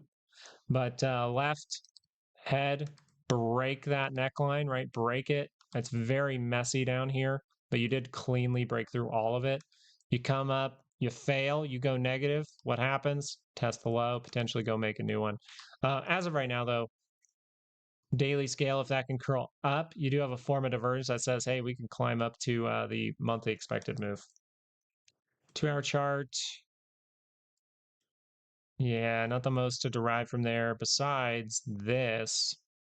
That kind of wipes that divergence out. You want to almost, it's kind of there though on the RSI, but you want to say that's divergence. It is closer to the center line. That's all I would say about this.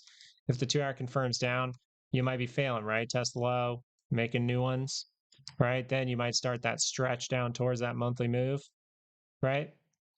If this can flip around with that 30-minute and start to go positive, things might start to change here. We might be talking about the other direction. You're kind of in like, hey, is the market going to use some of stocks like this to hold up, to go higher for the SPY? Or is this going to just give us the, the big pullback now? 30 minutes, we would look for some kind of 30-minute reversal because we're watching the 2-hour. But overall, I think you're kind of just in a weird spot when you compare this to the indices.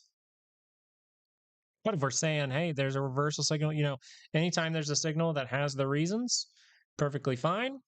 At least in my book, I'm like, hey, if I have 3 to 5 reasons, perfectly fine. I will always have the how to not get screwed, the plan for if things go wrong, the management of the trade if things start to go wrong, right? So anything that I do always, it still would be considered, hey, I always consider the same things, 3 to 5 reasons, and position size considering the market conditions. And then you would just look at this and go, okay, I need to have a plan to get out in case it goes wrong. Some people use stop losses. I like to just manage. All right, Q's going up. Little retest possible here for that annual expected move. We're going to go 30-minute.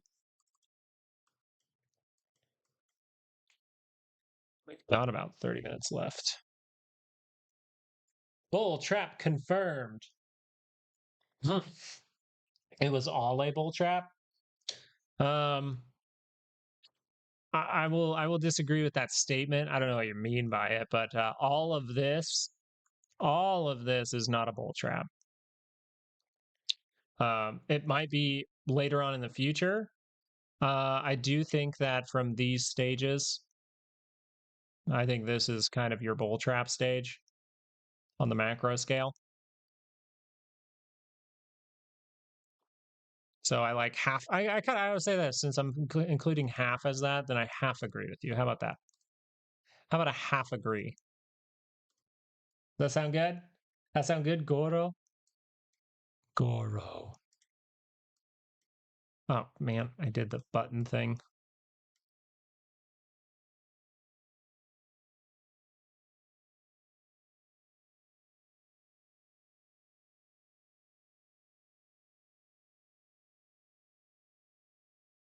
Government name.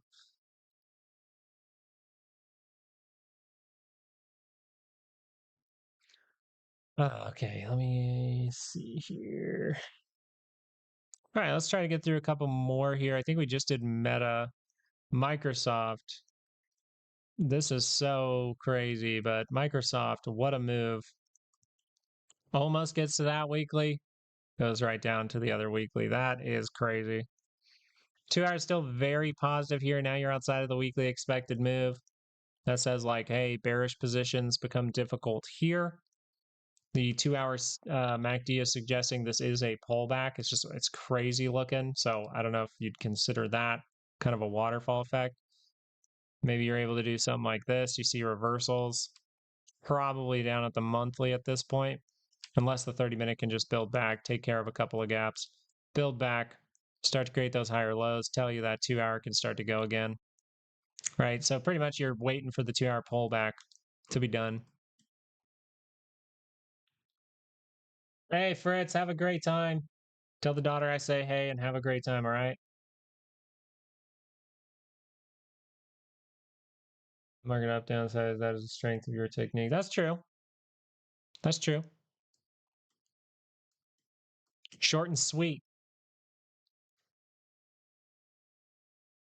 You're welcome, Rajesh. Google.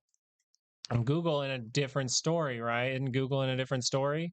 Look how Google's looking. The daily's already pulling back. So could Google be an opportunity? Maybe. Right? If you're looking at as far as price goes, buy low, sell high. That's not good. Daily pulls back.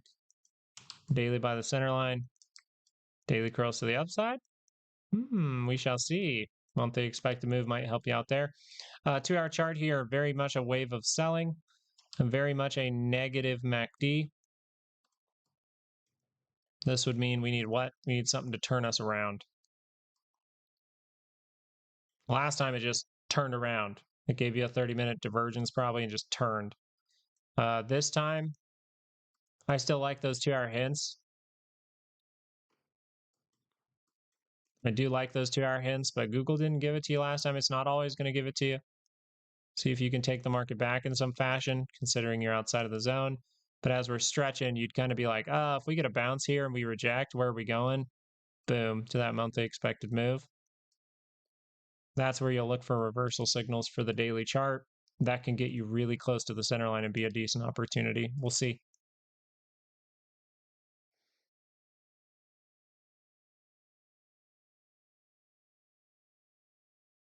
Would you look at some put swings? I'll most likely look at volatility. For a lot of tops, I like volatility. Yeah, if you especially, I mean, I think it was like early stages of last year or like, I don't remember when the volatile time came. Oh, it was early stages of last year, like April. We were looking at volatility a lot. And then once we start to really form that downward trend, I'll kind of start to fish through individual stocks. Like I really like Apple all the time. I actually need to get back to trading Apple. Yeah, UVIX, UVXY.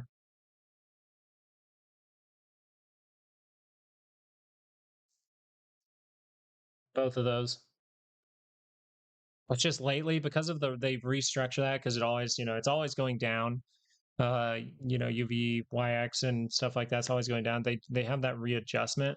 When they have that readjustment to where it goes from like, oh, it's $10 to now it's, $40.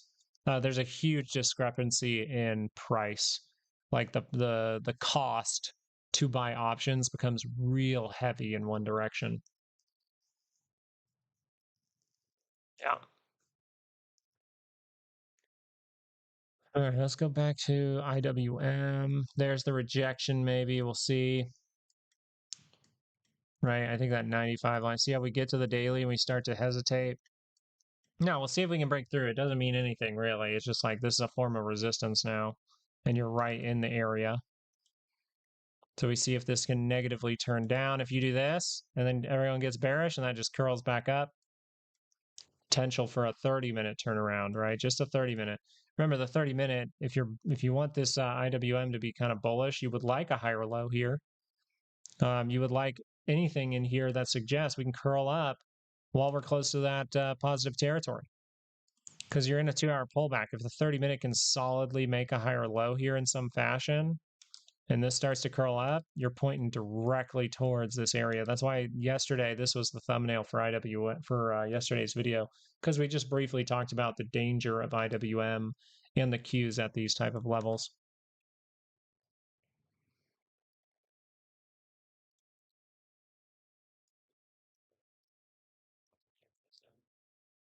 And the SPY and IWM can act differently. We saw that yesterday.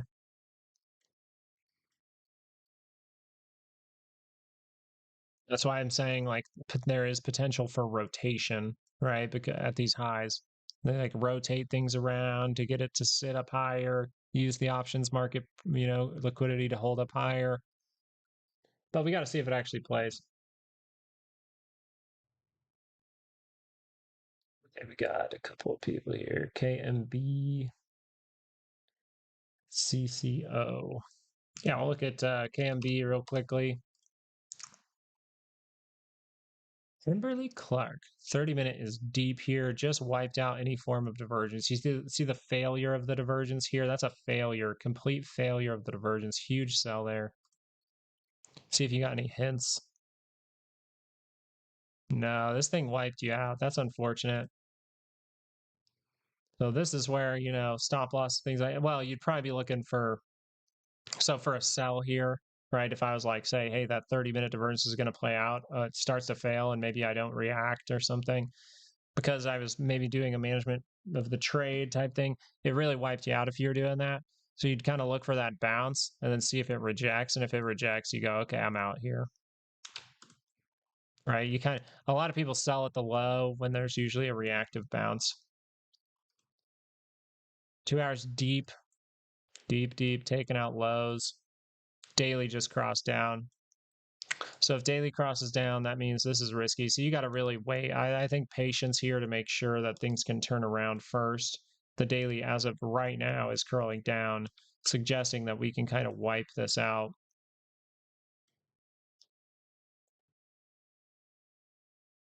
We'll see though. We'll probably retest sellers before then on shorter time frames. Look at CCO. Oh, okay. All right. Daily's crawling up. Potential to continue to make higher lows because we took out this point. That's very good. Daily. Okay, so what you know here is if daily reverses down, bad, right? Daily curls down here, bad. 2-hour though looks pretty strong. That's a strong 2-hour move. Even the 30-minute looks pretty strong. So continuation moves look very probable here. 30-minute first into a what? Into a 2-hour pullback into going a little bit higher. right? You want this to stretch more, I think. But yeah, looks like continuation. Look for continuation swings on the shorter time frames. If daily crosses down, you immediately know the stock becomes risky for a moment.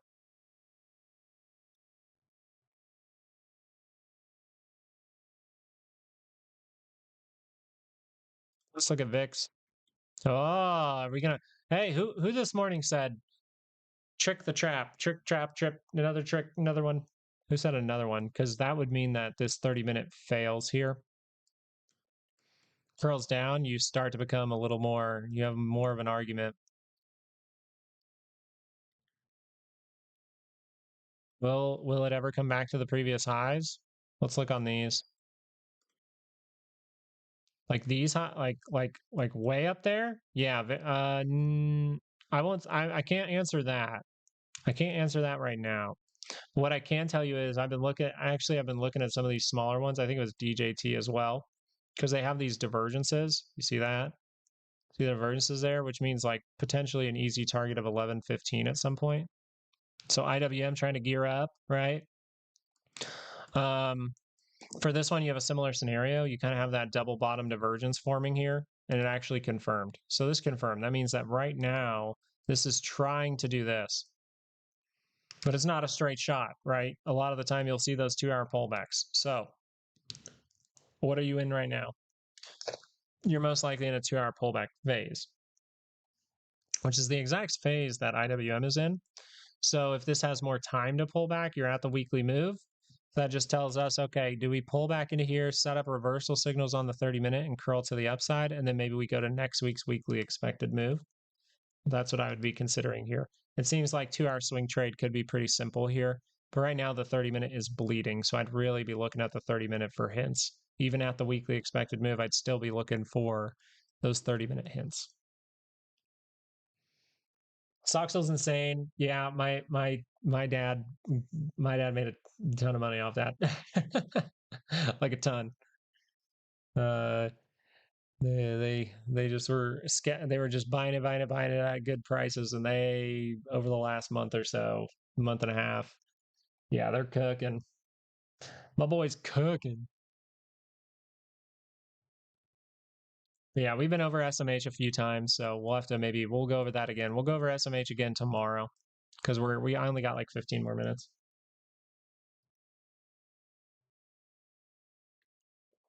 And I don't even look at RSI, and it's ridiculous. That's funny. What else have we not been through? We went through Goog, right? We went through the Googmeister. AMC does have daily divergence. We'll watch for that. If this is going to be a big moment for AMC, usually you won't want to see the 2-hour curl down at all. But if the 2-hour curls down, pullbacks, we don't have moves for AMC. The options is kind of funky there. With earnings here, you have the divergence that actually potentially played out here. But we talked about this kind of thing, right? Seeing that higher low, waiting for the earnings thing to kind of just play out. The funny part about GME, I will mention, is, and I've said this before, the market always behaves so weird when GME earnings comes up, like every single time. It's kind of weird. Every single GME earnings, we're always like maybe hitting some kind of weird low, or like, hitting things like annual expected moves. It's just kind of interesting. DJT, I think, was interesting as well. That's a crazy move from DJT. 2-hour higher low again would be awesome here. You have daily divergence. That's why I'm talking about it. Daily divergence, daily divergence. SoFi we went through. Let's do Palantir. Palantir carved out what? Some kind of higher low, right? 2-hour behaving well for the near term. You see this crosses up into positive territory with a higher low, boom to the upside. Very big boom. So once again, Palantir here says 2-hour pullbacks can be met up with buyer demand. We'll see what takes place. This is kind of like up, up, and away, elevator up and down. So be cautious. Gold, our buddy Gold here.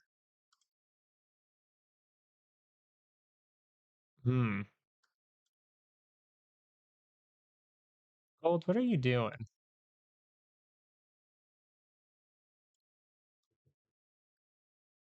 What are you doing? Okay. So you kind of failed with this.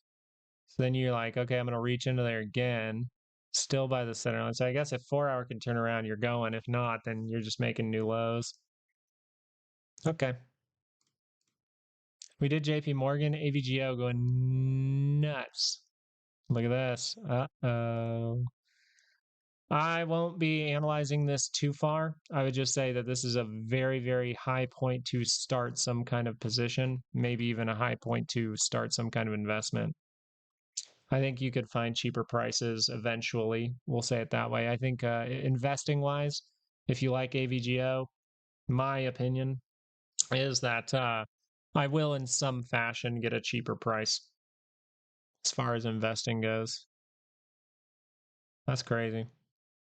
I mean, someone could argue daily divergence. It's just earnings is coming. Winter is coming. Finally watched Game of Thrones. It's okay. I didn't read the books though. That's what's bad. You know, if you read the books, I feel like you probably appreciate it a little bit more. And or you're one of those people that's like, oh, well, that didn't happen in the books, like my buddy. I know Vix is doing the rejection things on the 30-minute. I made it. I did Game of Thrones completely wrong though. So I accidentally. I didn't accidentally. Let's not. Come on, that'd be a lie. Um, I watched the last season first because all my friends were obsessed with it. Or not all my friends, but a few friends were obsessed with it, and I hung with them, and they were like, "Hey, do you want to come over and watch?" So I would go over and watch the last season with them. So I watched the last season first, which I think was stupid because everyone disliked the last season, or at least he disliked the whole like wasn't like my buddy read the books and he was mad. He was like, this war was supposed to take place for like ever, and it was like one episode. I think he was peeved by that.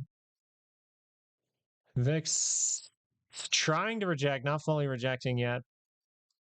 As of right now, Bears still in control according to the SPY. As of right now, Bulls in control of VIX, which means still towards pullback for SPY. So, and it's the day that the Qs hit the weekly expected move. If we get, or I'm sorry, hit the annual expected move. That's whew, that'd be good. That's good behavior. That means that the things we pay attention to, they're working properly. We're good though, guys. These streams are longer.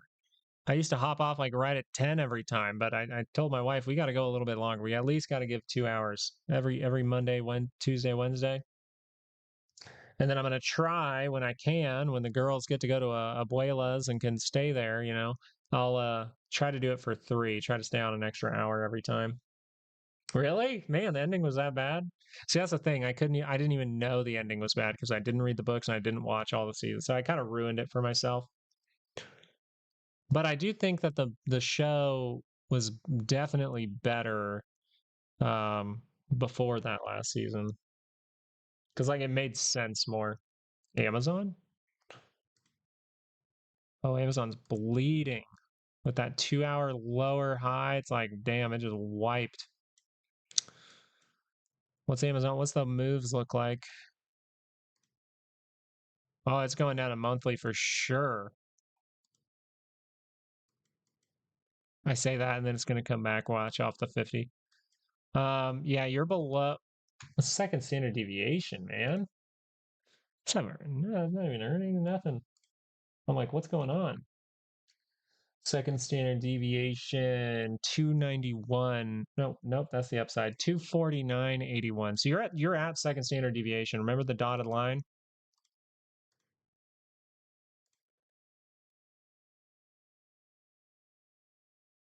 Like kind of the same.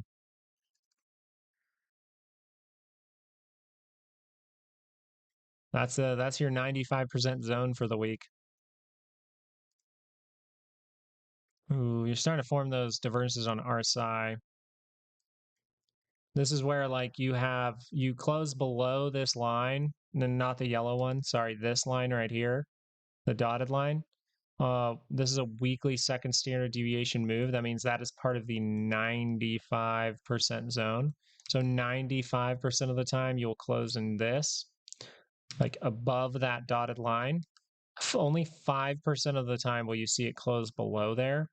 So that just gives you a good inclination of like if you're getting FOMO'd into a big short here or something, most of the time, most of the time, you will experience some kind of bounce from these levels into the end of the week.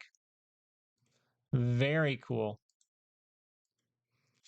Daily, did we have the lower high rejection? Yep. Okay. So if we can figure it out, we got to hold here. But man, I'm only thinking like one more of those 2-hour pushes for the SPY, and then we see this. So a weekly pullback is now on the table. Get rid of some levels here. I still like this 299. We'll do this just to create a good level.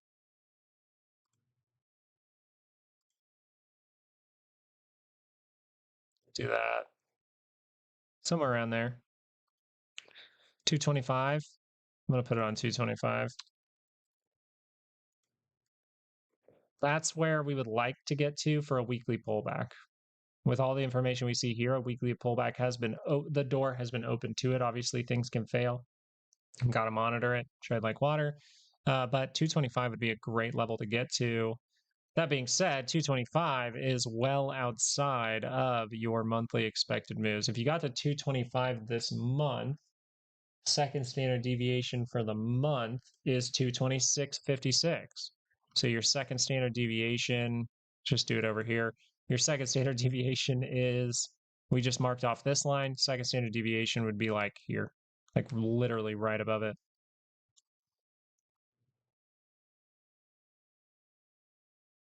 Yeah.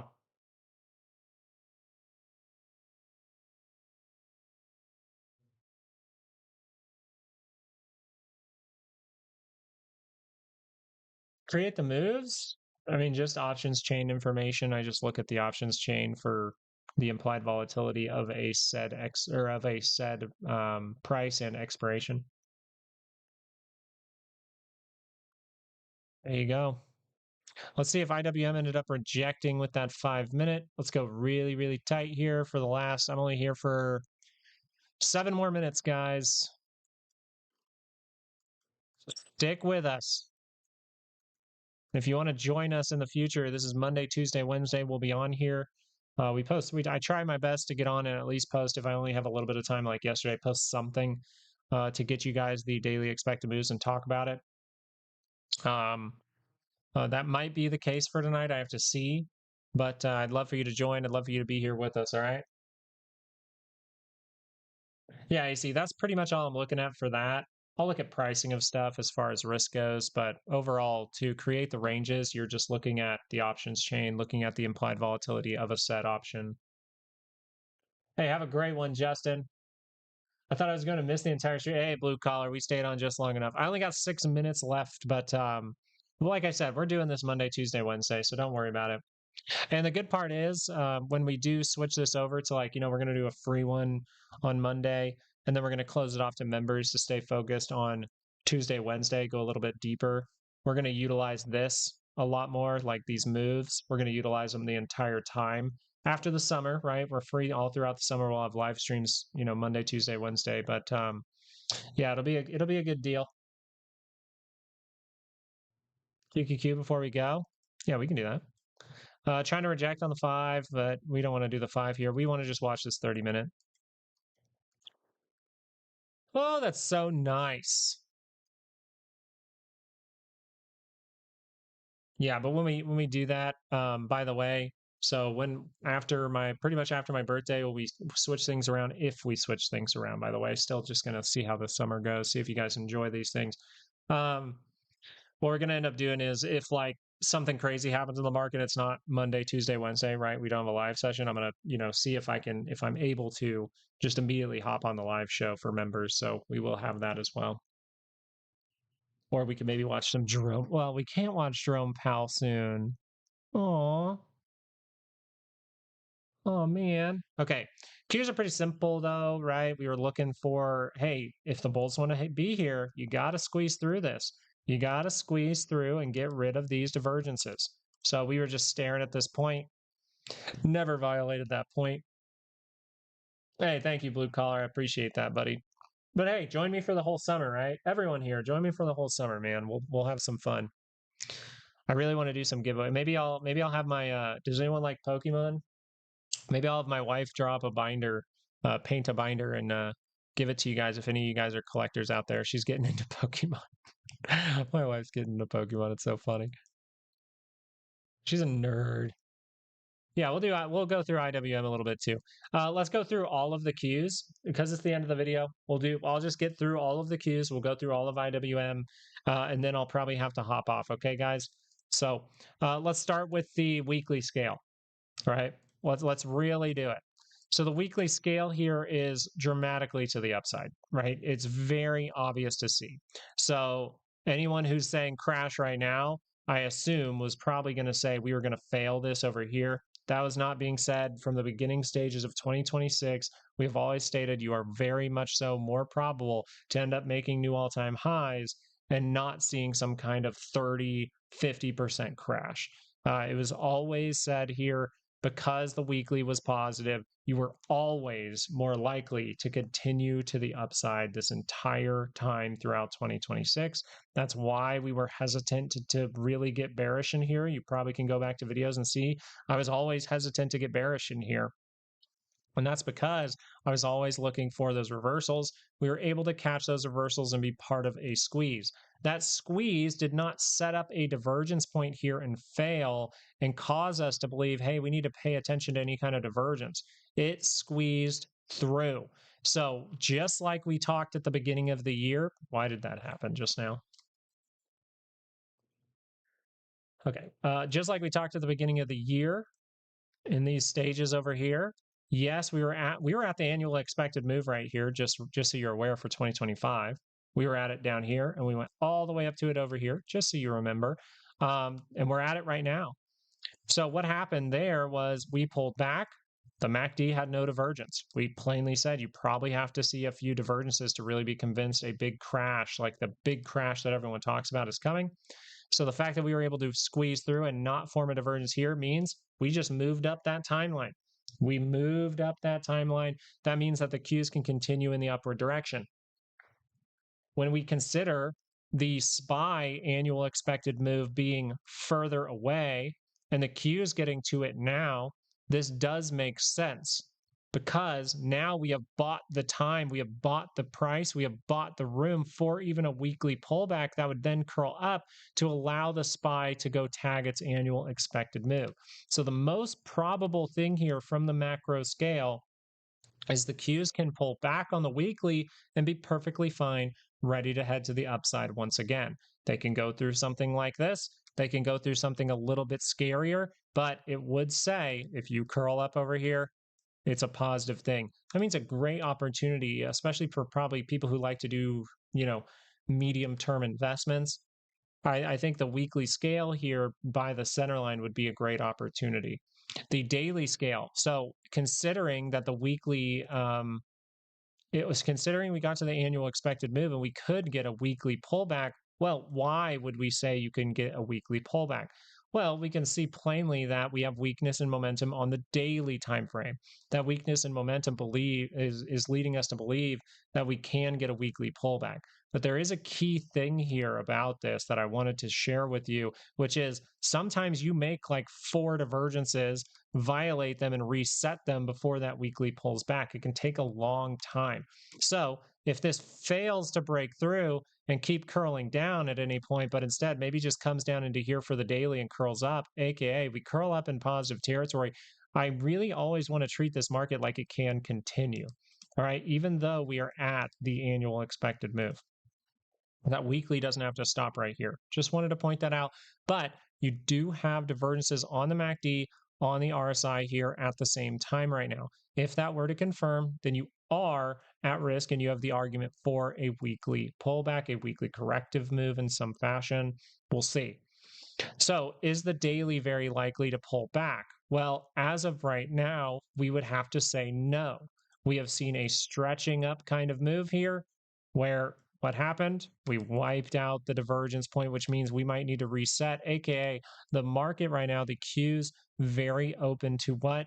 Continuation. If the 2-hour pulls back, it can continue to the upside. We do not see divergences. We don't see divergence. We don't see lower high. So we cannot with a high probability say that the daily is going to smash down right now, that the weekly pullback is going to happen because of this 2-hour trend. This 2-hour trend is very strong at the moment, which always will lead us to believe continuation, which is a good thing, because whenever I've talked about these annual expected moves, we said when we tag it, we crash.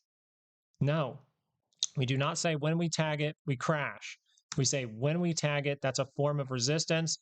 We can set up reversal signals there, and having reversal signals here matters a lot more, because that can give you the hint that you can actually go into some kind of daily pullback, maybe even a weekly pullback at that point, considering the daily signals. Very cool. When we look at the 30-minute here, why can the 30-minute tell us, like, hey, is the 2-hour going to happen now? Well, as of right now, the bears are suggesting, hey, we're trying to clamp down. We're doing our best. The problem here for the 30-minute for the bears is it is still in positive territory. So all that has to happen here is it goes like that. All that has to happen is this curls up and you start to reach up to the weekly expected move. So I hope that all this information about the Qs is helpful to you, because that's just how the market looks right now. And from going from weekly all the way down to 30-minute, if you want this divergence between all of this, if you want these divergences to play out, then you do not want the 30-minute to curl up here, in my opinion. If it curls up, you make like a quad divergence. That would be crazy. It can happen. But I would say if the 30-minute curls up here, you can go up to the weekly expected move. So if I'm a bear, I want this to be taken out.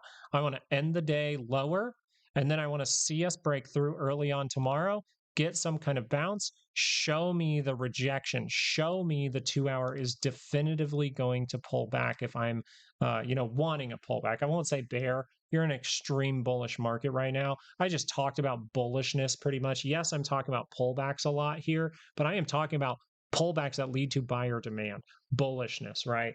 I just wanted to point that out. Hey, Baba, thank you so much for joining us today. Appreciate you, buddy. We can do all of this for the IWM. And if you look at IWM, I think the most important thing here, barring the 2-hour we'll talk about, is the weekly scale, because the weekly scale squeezed through. So the same thing we said about the Qs can be said about IWM. It's kind of flat here, but look, we violated it. So that means the weekly RSI is suggesting continuation is definitely on the table, even continuing right now to then set that up later. But either way you look at this, we probably have a couple of pushes from the weekly left in us for IWM. This makes sense because the SPY needs to get to the range that's way up higher. Now, when we consider this, though, we want to go, well, when's that weekly pullback going to take place? This is what makes IWM super interesting, the daily scale. The daily scale here, having the triple divergence, having that on the MACD at the same time with a single divergence there, we notice that the daily could go negative because we're a little bit closer to the what? To the center line. So that means we can go into a daily negative trend. If we get into that daily negative trend, we go down for a bit of time, boom, there's your weekly pullback. Same thing could be said about the 2-hour here, but the 2-hour has actually already pulled back for IWM. We'll see if this is just going to fail. We'll pay attention to it. But if the 2-hour is able to curl up by the center line at any point, that would suggest testing this high, going to make a new one. Where would we? Ooh, big hiccup. Where would we potentially go make a new one? Right, that 295.67, which is within the weekly expected moves, considering the weekly expected move is your 68% zone. The annual expected move is within that, meaning that 297 where that weekly expected move is, it includes that a test of this is very probable for this week and maybe next week based on next week's expected moves. So make sure you're subscribed, because every weekend we do give out the weekly expected moves, and we gave out the monthly expected moves. If you want all of the expected moves, have you guys enjoyed this? I know it's time to go. I'm giving you guys a little extra because have you guys enjoyed this? Like, have you enjoyed seeing these type of things, like actually seeing the monthly move, seeing the weekly move, getting breakdowns with the monthly and weekly move up? That is great because that's what's going to happen after the summer. After the summer, we're blatantly going to be using these charts. I might refer to the other charts at time, but we are going to be focusing after the free summer streams. We will be focusing on this. So as a member, this is what is coming is we are going to be utilizing these moves, which means that we can talk about trading ideas completely differently. When we actually see trading opportunities and ideas, we can utilize these weekly expected moves to explain them further. It will become a lot more clear to you. So I really hope that that was good for you guys. I know a couple of people just said, do the Qs and do IWM before you leave. I hope that that's extremely helpful to you to really get a full breakdown of kind of the macro going all the way into these shorter time frames. The membership will be after the summer. We're doing it completely for free all summer, AC. So don't even worry about it. We're doing it completely for free for the entire summer. Monday, Tuesday, Wednesday, we will have a live stream here on the YouTube channel completely for free. The only thing that might have to happen over the summer, we'll see how it goes, is if we start to get a lot of people coming in asking about penny stocks, if we start to get a lot of distractions. I am someone who's easily distracted. If you've been here for the old live shows, you definitely know that when 200, 300 people came in, I would get distracted very easily. So the only thing that might happen if it is necessary is like a $2 thing to chat, but you'll still be able to join regardless.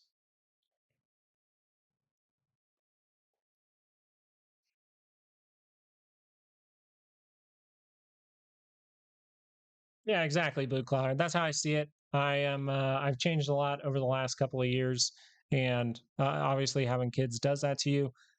Priorities are straight. That's why I have to hop off right now. I got to go help my wife. It's kind of difficult for her. You know, baby girl's like almost what 25 to 30 pounds now, and my wife's very small. My wife's very small, so she has a broken leg, so we have to carry her a lot of the time, and it's a lot when you have a 4-month old as well. So hey, thank you for saying that, AC, and we will bring that up. And when we do start that, there's going to be a grandfather price. So if you join and you don't leave, you'll get a discount always during those times. So, hey, thank you guys so much for joining. It has been a lovely, lovely stream. I appreciate you guys being here. The grandpas coming in. We got Blue Collar here today. We got OGs in the chat. It's just fantastic, man. And I love to see you. And I hope the main thing that I hope comes from all this is that I continue to be helpful, and I'm helpful to every new person as well who's trying to learn this. So thank you guys so much. And I hope you guys have all the luck in the world with your trades. But before we do that, all right, let's see if the high or low might set up here. Let me see my phone. She should be on her way. Yeah, so this is where we're like, that 95% zone, can that get tested? We'll see. SPY. We're going to rotate into IWM so IWM can go up while the SPY goes down with a 2-hour pullback. Oof, we'll have to see. I'll see how the market proves itself by the end of the day and put out a YouTube video later tonight to get you guys some daily expected moves. Even if it's brief, I'd like to put something out for you guys. Have a great one. Peace out, guys, and thank you guys for the well wishes to baby girl with her broken leg. Poor girl, but she still loves slides. Don't worry about it. Just because a slide broke her leg doesn't mean she doesn't like them. She's a tough one. Have a good one, guys. Peace out.